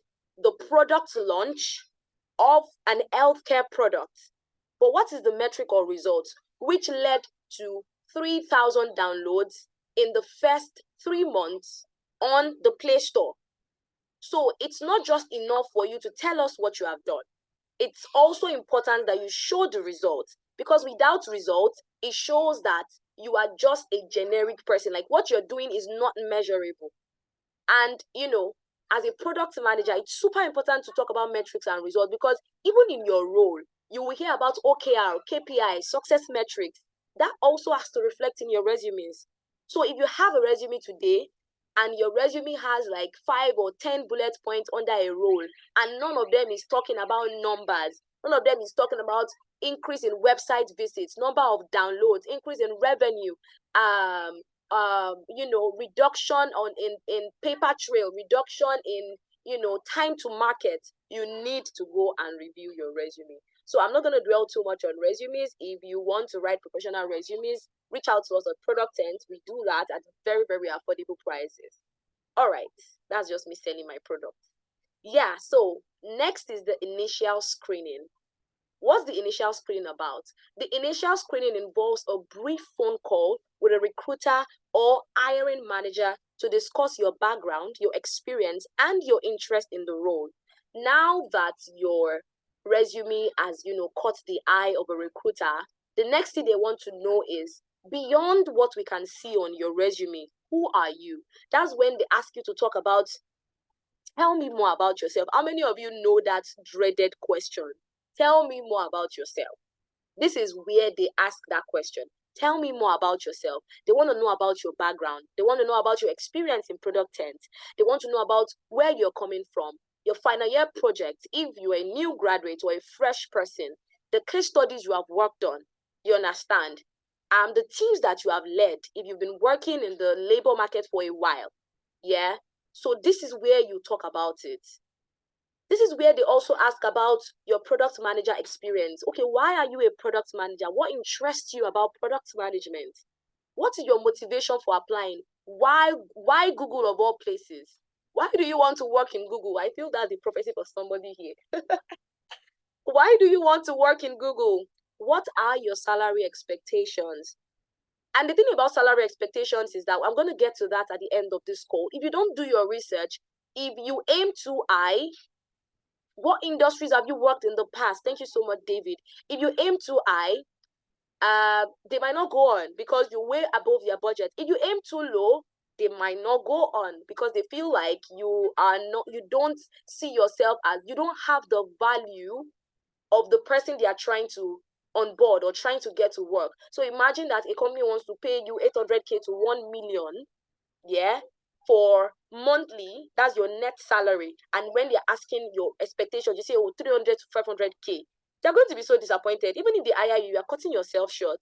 We're going to talk about how you can, how you can avoid that when, you are on your initial screening call. Yeah. So far, it's going great. I think the next we're going to talk about is your follow-up interviews. So you will be asked to do 1 to 3 interviews, maybe over a video chat. And questions for product managers fall into the following categories. Number 1, they want to test your behavior. So they're going to ask you behavioral questions. Number 2, they're going to ask you technical questions. Don't be scared. Nobody's going to ask you to code, guys. Number 3, they are going to ask you analytical or estimation questions. Number 4, they are going to talk about your product sense and design. And number 5, they're going to talk about your product strategy. Don't be scared. I'm going to break every single thing down. Trust me. I got you guys. So number 1, behavioral questions. Now, here are some behavioral questions asked at Google. Most times, behavioral questions make up 14% of your questions. They ask questions like, why Google? Why this PM position? Tell me about a time you demonstrated leadership on your role. Tell me about a time you solved a difficult team conflict. And most times, honestly, guys, it doesn't have to be on your role as a product manager. Some of them say maybe in your day-to-day life, they just want to see how you resolve conflict, how you collaborate with people, how you lead by influence, yeah? How you are able to work remotely, how you are able to overcome obstacles, how you are able to take rejection or failure. They ask you, what's a good PM or a bad PM? There was even an interview I was on, and someone said, tell me about a time you are wrong. Omo, kini mo wa fe so báyìí, wetin I want to tell me about a time you made a decision that was out of your comfort zone. Those are questions they ask. And guess what one of my answers was? I spoke about the time I went on a soda fast. On another call, I spoke about the time where I decided to start using glasses, anti-blue ray glasses for my eyesight. I mean, I hate glasses. I used glasses throughout school. But like after that, I stopped using them because I didn't need to see the board in UI again. But I know that I've been working remotely for over 3 years, and I saw that it was affecting my eyesight. So I had to put behind me my hate for glasses and choose taking care of my eyes. And the interviewer was really impressed. So guys, it's not always about, you don't have to go so deep. Sometimes it's just your day-to-day activities. You just want to see what your line of thought looks like. They want to see how you are able to present problems and how you're able to approach solving these problems. So this type of questions aren't particularly hard compared to others. They focus on understanding your past experiences, how you handle challenges, how you work with teams, and how you approach product management solutions. Guys, are we together? Please let me know if you understand behavioral questions before we move to the next type of aspect of questions.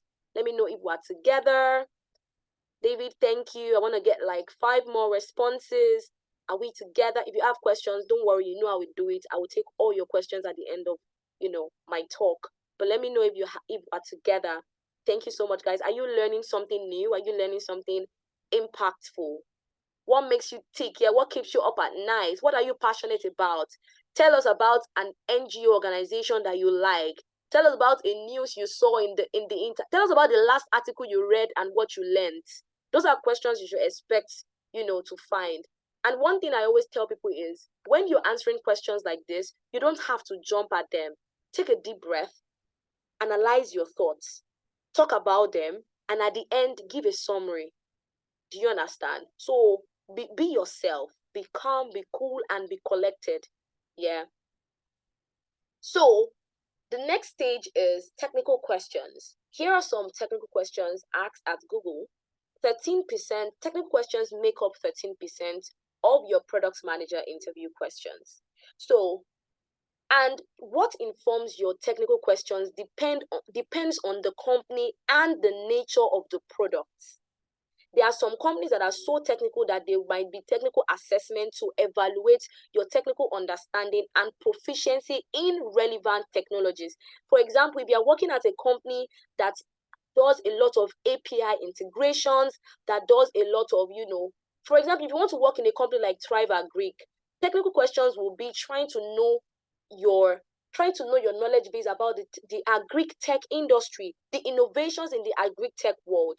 For example, they said, explain the concept of protocol to a 4-year-old using an ice cream store as an analogy. Don't worry about this. Nobody's going to ask you this. Protocol is something that is very related to Google as a company. Do you understand? So explain a typical page load time distribution on desktop. What about on mobile? Design a simple load balancer for Google. How do you write an algorithm? These are very technical because the company is Google. Google is a very, very technical company. But there are some other companies that they won't ask, all these coding questions. They will just ask technical questions. Remember I said the technical question depends on the company and the nature of the product. Please hold that in your left hand. So, yes. And then now, these are your product strategy questions. Why are product managers asked product strategy questions? It is because product managers are responsible for setting the product mission and roadmap to deliver it. How many of us remember that we spoke about product vision, mission, strategy, and product roadmap during our classes? How many of you can remember? Where I said, the product vision is where you're going to. Your product mission is how you're going to get there. Your product mission is what you're doing. Your product roadmap is putting a timeline, to how you want to get there. How many of us can remember? Yes, thank you so much. I'm such a proud teacher in this moment. I'm feeling so proud. Yes.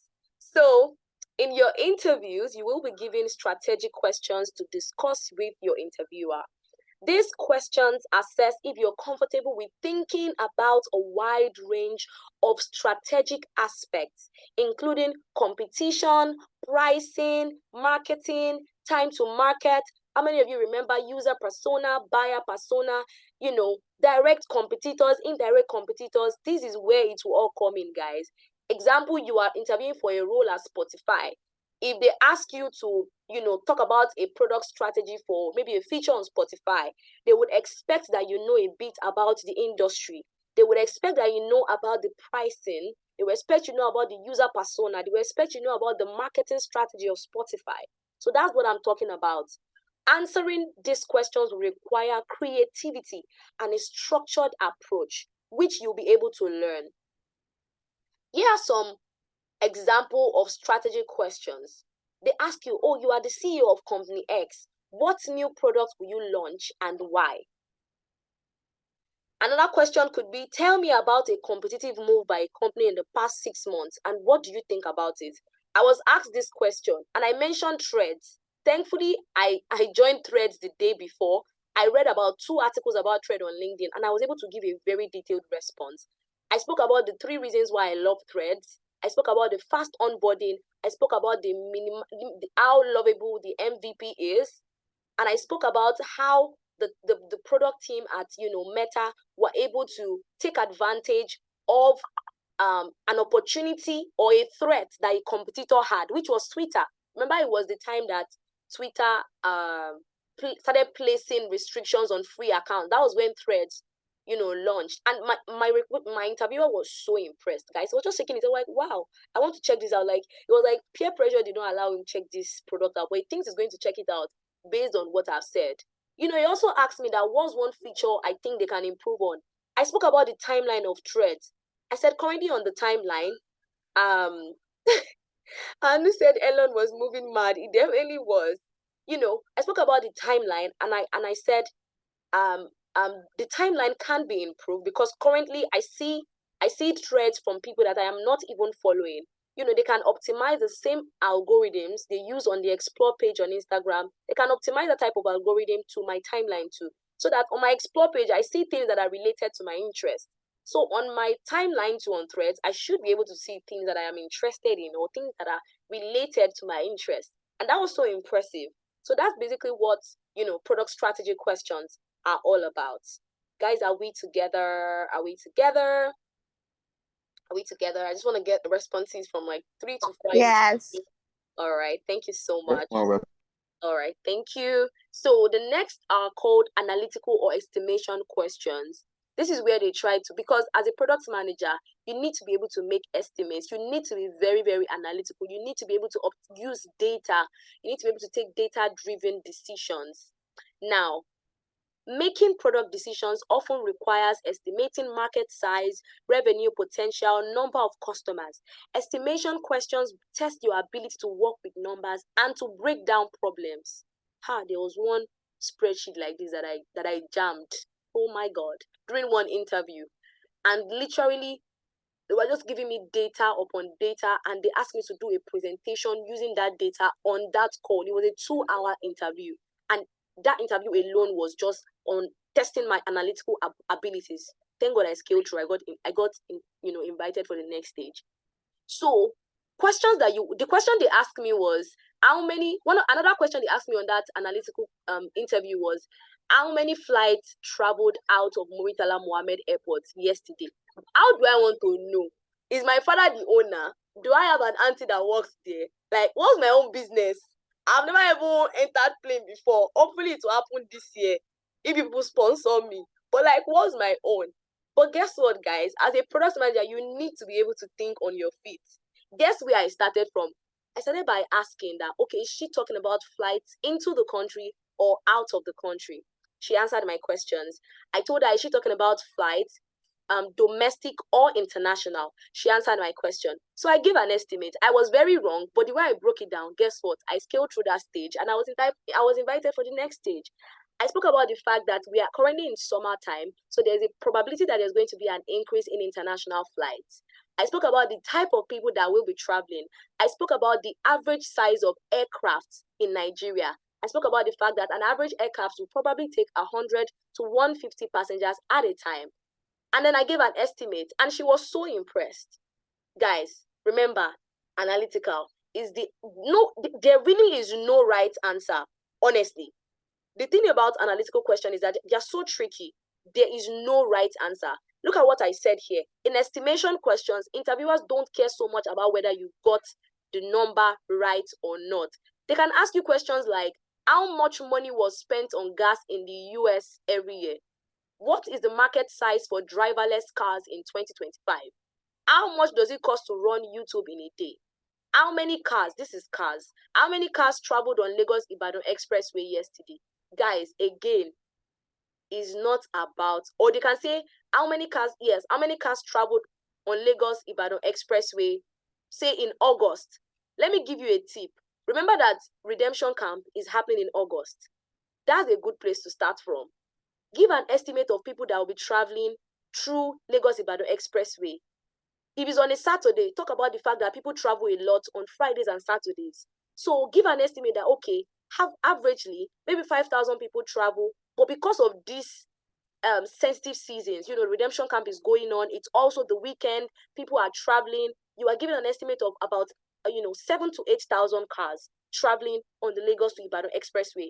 Ask questions that, okay, are you talking about the morning, afternoon, evening? Talk about, when you talk about cars, are you talking about private owned cars or public vehicles? Ask questions. Like, the person will be so interested in how you can break down these things. Again, the goal is not to be right, guys. The goal is not to be right. What did I say, guys? The goal is not to be right. Nobody is looking. See, that interviewer does not know the right answer. There is no right answer. The goal is to be able to show how good you are at analyzing numbers and making estimates. For example, guys, let's do a quick one. How much does it cost to run YouTube for a day? How much revenue does it make in a day? Now, let's look at how much revenue does it make in a day. How many types of people are currently using YouTube? We have two major segments of users. We have people that go there to stream, and then we have the creators. Now, ask your users, ask your interviewer, are you talking about revenue from people that are streaming, or are you talking about revenue from people that are creators? Questions like that. Do you understand what I'm trying to say? The goal is not to be right. Don't let anybody bamboozle you. The goal is actually to be able to be analytical. You guys are so funny. All right. Fortunately, estimation questions can be relatively straightforward to answer if you know the right approach. Yeah. So our next one is going to be product design and sense question. Nobody's going to ask you to wireframe, guys, on your product design or product sense question. I think one thing that happened during one of my own interviews where I was being, asked was that they shared a website with me, and they said I should analyze this website, the design of this website, as a product manager. And I gave a breakdown. And the person was like, "Oh wow, really nice." I think it was a product that was a competitor of Canva. Excuse me, please. It was a product that is a competitor of Canva. So I placed it side by side by Canva, spoke about the features that makes Canva stand out that this product does not have. But I also gave some good feedback about this product in the design sense that this product have that also makes it a bit better than Canva. So product sense or design questions would be, how would you design a phone for deaf people? I mean, looking at that, an average person would be like, what's my own? How am I going to be able to do this? Another question would be, what's a product you love or hate? And why? How would you improve it? Another question could be, how would you improve Facebook? One of the PM's core tasks is to be able to design new product features and improve in existing ones. PMs collaborate closely with designers, and this will therefore test your design sense with these questions. So now, guys, for example, imagine that you are interviewing for a product role at Meta, and they're asking you, how would you improve Facebook? As a product manager, the first question I'm going to ask is, which aspect of Facebook? There are so many aspects of Facebook. There's the Facebook marketplace, there's a Facebook business, there is tell me which aspect of Facebook for people that use Facebook. So a good product manager will not just jump on the question and say, I think they should change the logo. The logo is bad. That's not how you think as a product manager. A good product manager is going to ask questions. Okay, which aspect of Facebook are we trying to improve? Which of the user personas or target audience are we trying to improve this product for? What's the success metric? Like, what are we trying to achieve by improving this product? See, by the time you are done asking these questions and getting feedback or answers or making these assumptions with your interviewer, you will have an answer. You will not say nonsense.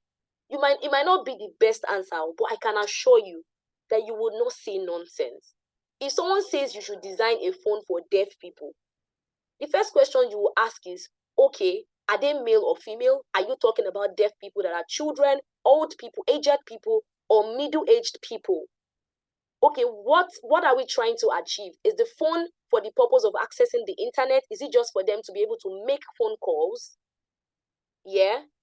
Okay, is language going to be a barrier? What part of the world is this phone going to be launched?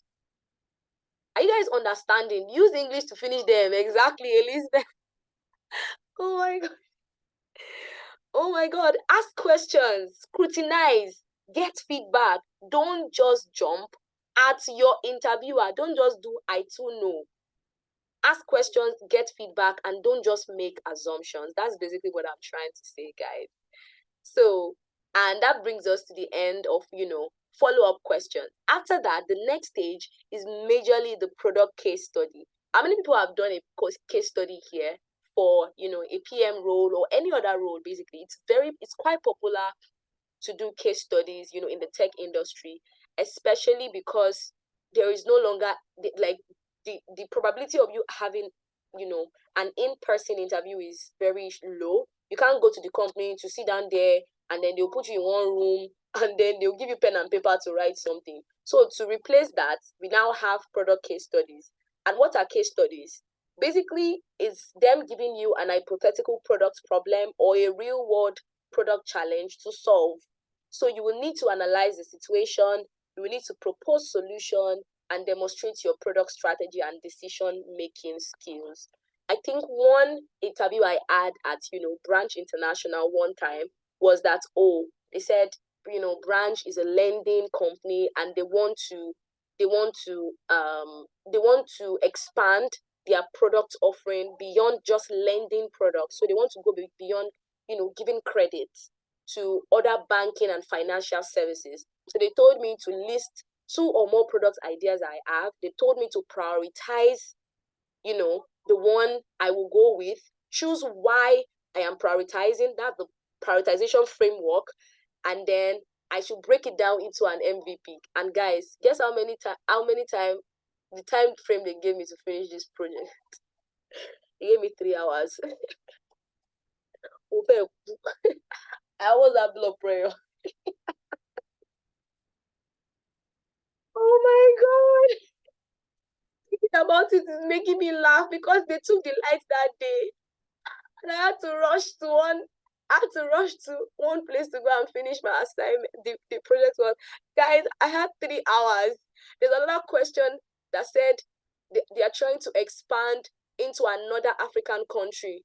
I should choose 3 best African countries they can expand to, and then I should prioritize which one is the best and why should they go with that one. See, they will kill you in this product management industry. Oh my God. The questions are so hard. There was one interview that I answered about 19 questions, guys. It is not easy, but don't worry, when you start eating the money, I mean, you see some of the salary they are giving, and you'll be like, oh, what, yeah, is worth it for them to be. But don't worry, you guys are going to get there. You're going to get there. Someone like me now, you cannot bring a job and say you want to pay me 500K. I'm not going to collect it. I'm aiming higher. I'm going higher. Yes, I am. I'm so silly. Sorry, guys. But yes, you guys will get there. You'll get there. Product managers are being paid a lot, sometimes more than engineers. I tell you, because your work is a lot, though. Your work is a lot. See, literally, you become this. I can't even lie to you. For someone that's worked in a startup for like 4 years, your work is always almost at the same level or even more than the CEO's work. If you are working, yes, in Nigeria, Rukayat, I still saw one for a product manager role, a senior product manager role in a fintech that was 800K to 1 million. Trust me, there are still companies paying product managers that much. It is very, very possible. If you do not get a role in the US, you don't enter. US, they pay about 150K to 200K dollars per annum. So guys, the money is there. You don't have to put in the effort and build your skill sets. So basically, case studies help your interviewers to test how you are able to analyze situations, how you're able to propose solutions, how you're able to prioritize, how you're able to communicate, how you're able to ruthlessly, deliver your time to market. What's it going to look like?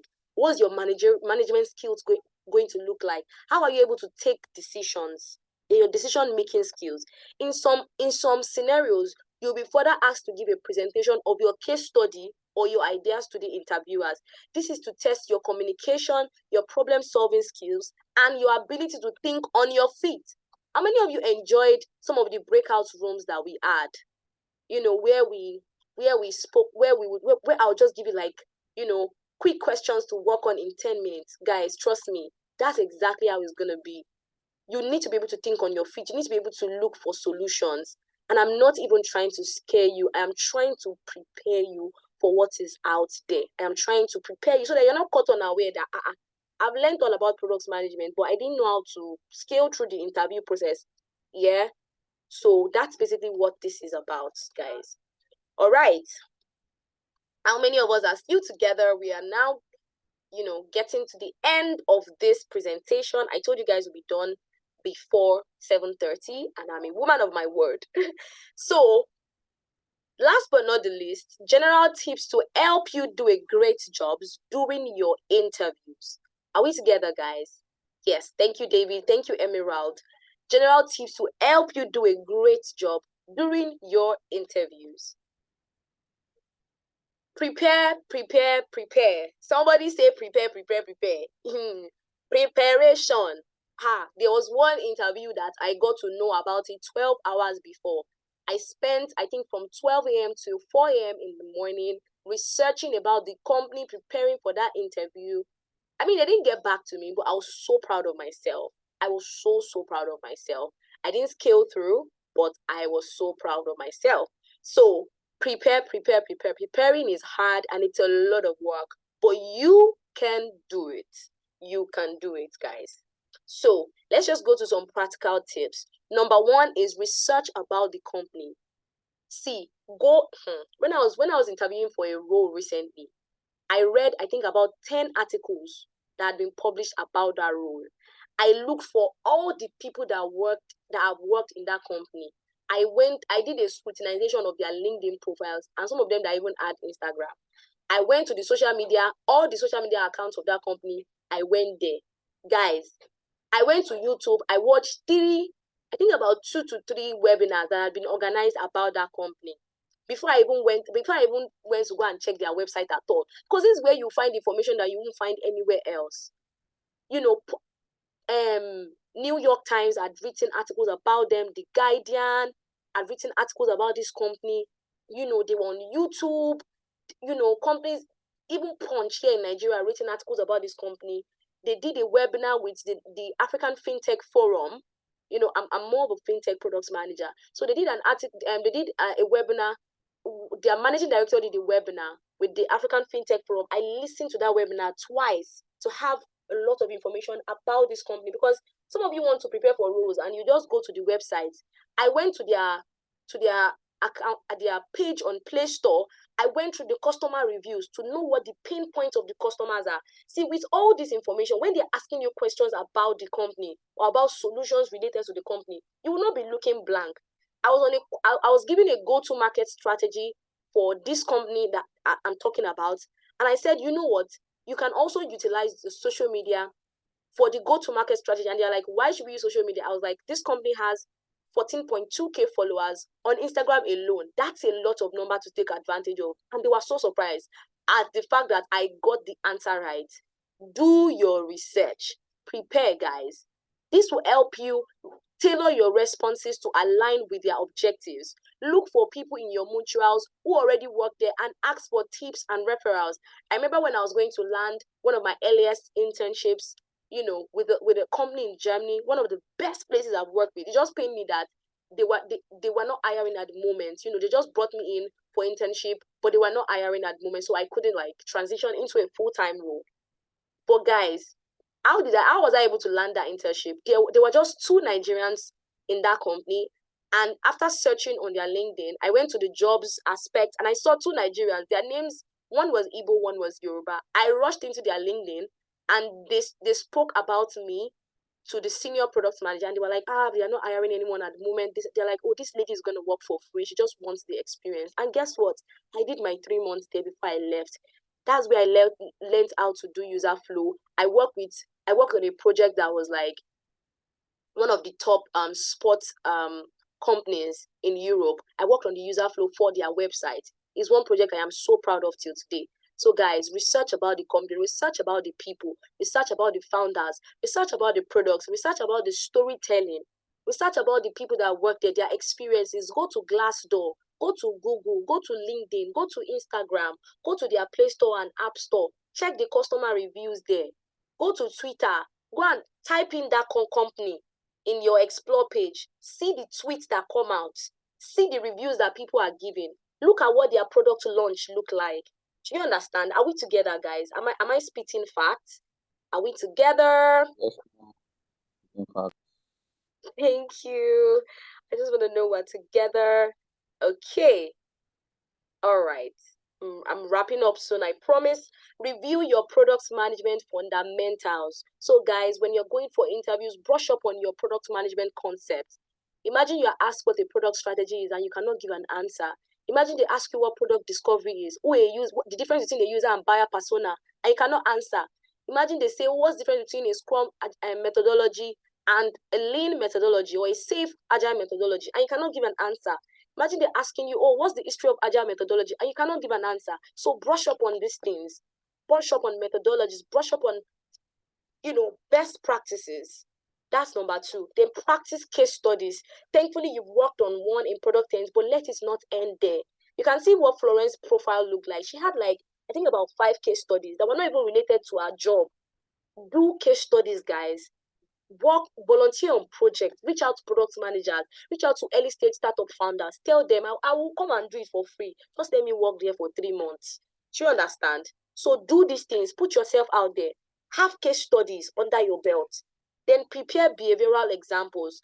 Remember when I was talking about that paint scenarios in your head where they say, talk about a time when you were wrong, or talk about a time you had a conflict with a stakeholder.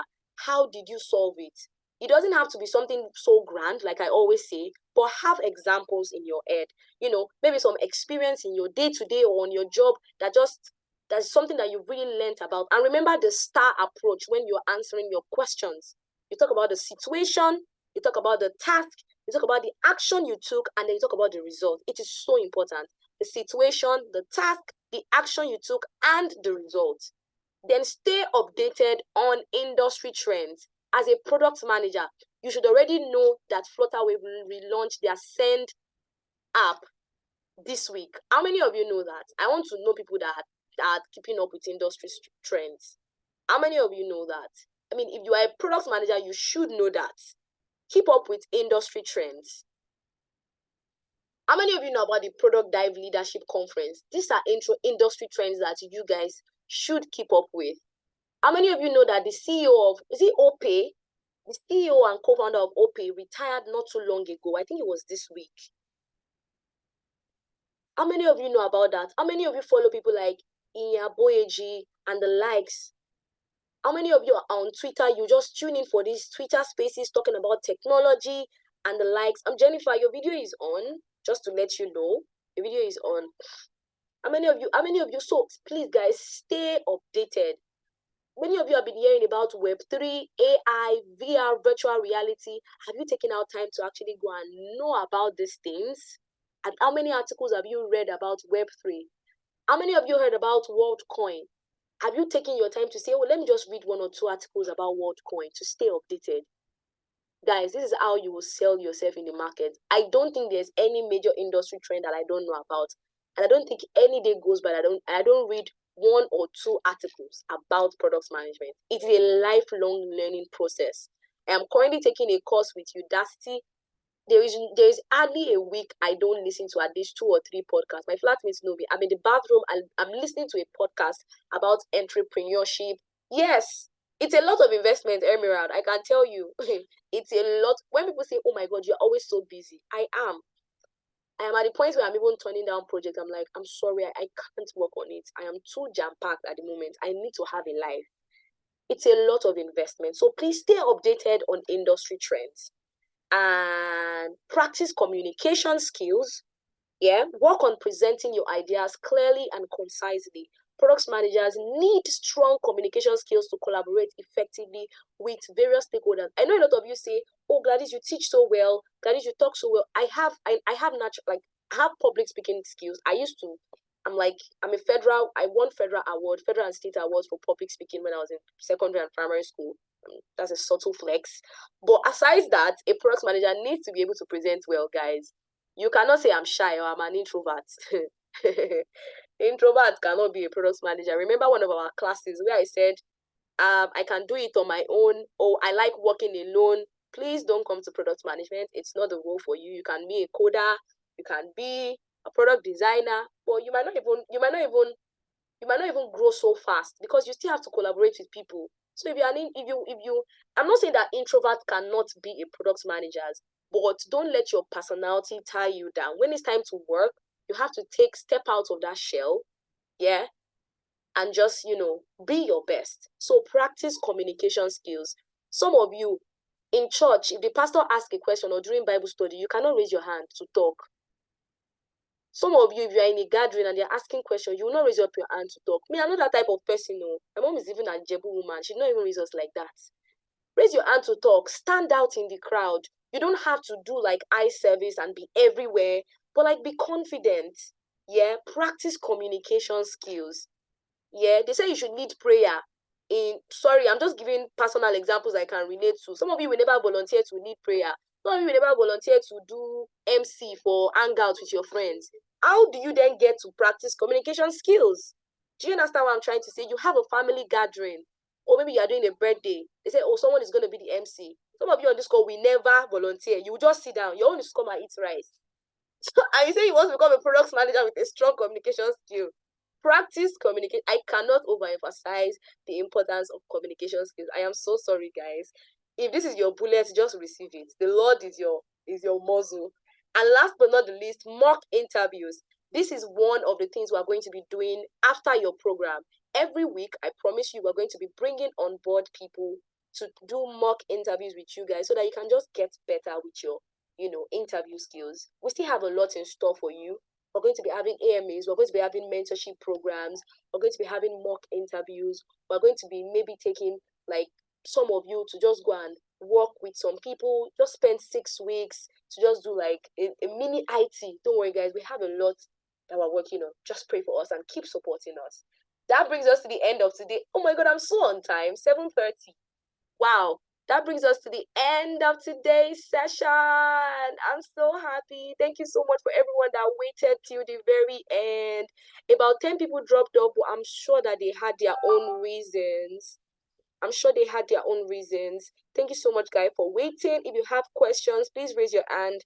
I will entertain just 3 questions. But Aaron, it's so good to see you. I was looking for your face. I didn't know you were able to join. Hi, Tosi, Missy. So good to see you. Adetola, it's so good to see you. Oh my God, my favorite people are here. Well, everyone is my favorite people. Mr. Anthony, it's good to see you as always. Oh, Mrs. Judith, it's so good to see you. Thank you so much, guys, for waiting till the very end. If you have questions, okay, Anu, do you want to unmute or do you want to type it? Anyone is fine. When asked about salary expectations, is there a range for entry-level roles? Okay, guys, what I do is that I go to Glassdoor, and I think there are also other tools out there that help you have a salary range. So if you go to Glassdoor and you type in that company you are interviewing for, there are people that have worked there that already provided answers. Yeah, Glassdoor. You can get salary estimates of what they are doing. You can also go to Google to say, okay, what is the average, average salary for an entry-level PM, in Nigeria or in Lagos, Nigeria, or in Ibadan, Nigeria. Google is also going to give you really nice answers. And one safe thing I do in instances where I am totally lost or maybe I have no idea is to ask, if it's very early in the interview stage, say, I think I want to focus on the interview first and know if I'm going to be, if I'm going to be a fit for this role. Later on, we can talk about, what the company has budgeted for the role and if it aligns with my expectation. That's such a safe space. That is safe Oyinbo. It's such a safe Oyinbo to say. You are telling them that, I am not just all about the money, even though, I want to make the money, but you're also saying that, I want to get through with the interview process. And I would also love to know what's guys, there's this project I am working on for a friend, and it's a contract work, and I was going to charge because the person is a friend, I was going to charge maybe 100K. I was just going to do a quick work. I was going to do 4 weeks, 100K. So, well, I'm a believer. So something just said, you know what that something is? Just said, tell the person, ask about their budget. Guys, these people budgeted double of what I was going to ask them to give me. So sometimes it's also always safe to ask about the budget of your recruiter. So don't just jump into, assuming that you know what they want to pay you. Some companies actually are willing to pay much more higher than what you are expecting. So I hope I was able to answer your question. I know I was able to answer your question. All right. In the absence of any question, we're gonna call it a day. Tomorrow, if you have a talent, maybe you can crack comedy, you can tell stories. We're going to do networking. It's going to be games. We're going to do a giveaway. We're giving out merch of product tent merch. If you are living far away, you pay for your delivery fee. If you're not in Ibadan, you pay for your delivery fee. But tomorrow is gonna be all fun and games. So make sure you show up. Make sure you show up. Make sure you are ready for me, for us at Product Tent. So yes, thank you so much, everyone. Rukaya, I can see your hands up. Do you want to? Yeah, thank you so much. I just wanted to say that what's the best way to reach you? I know you're very busy, and I think on Slack, I'm not always getting a response. Like, That's a very so what's the best way to reach you quick and fast? LinkedIn. I think LinkedIn. I use LinkedIn a lot, and I don't have so many messages on LinkedIn. WhatsApp, no. Slack, no. Instagram, I only go there once in a while. I just want to satisfy myself. Twitter, no. I use Twitter for web. I don't have the application. I'm trying to. So LinkedIn is really good. I think I answer questions quickly. If people that go and bombard me on LinkedIn, I'll run away from LinkedIn too, sha. I should have asked privately. Sorry. The merch is not for everyone. It's for people that win games and that win questions, that answer the questions rightly. So LinkedIn is the best place, honestly. Maybe in my comment section, or you just message me privately. LinkedIn works best. So guys, remember that you said you are going to document how today went for you. I need those 15 people to let me stop recording now. Stop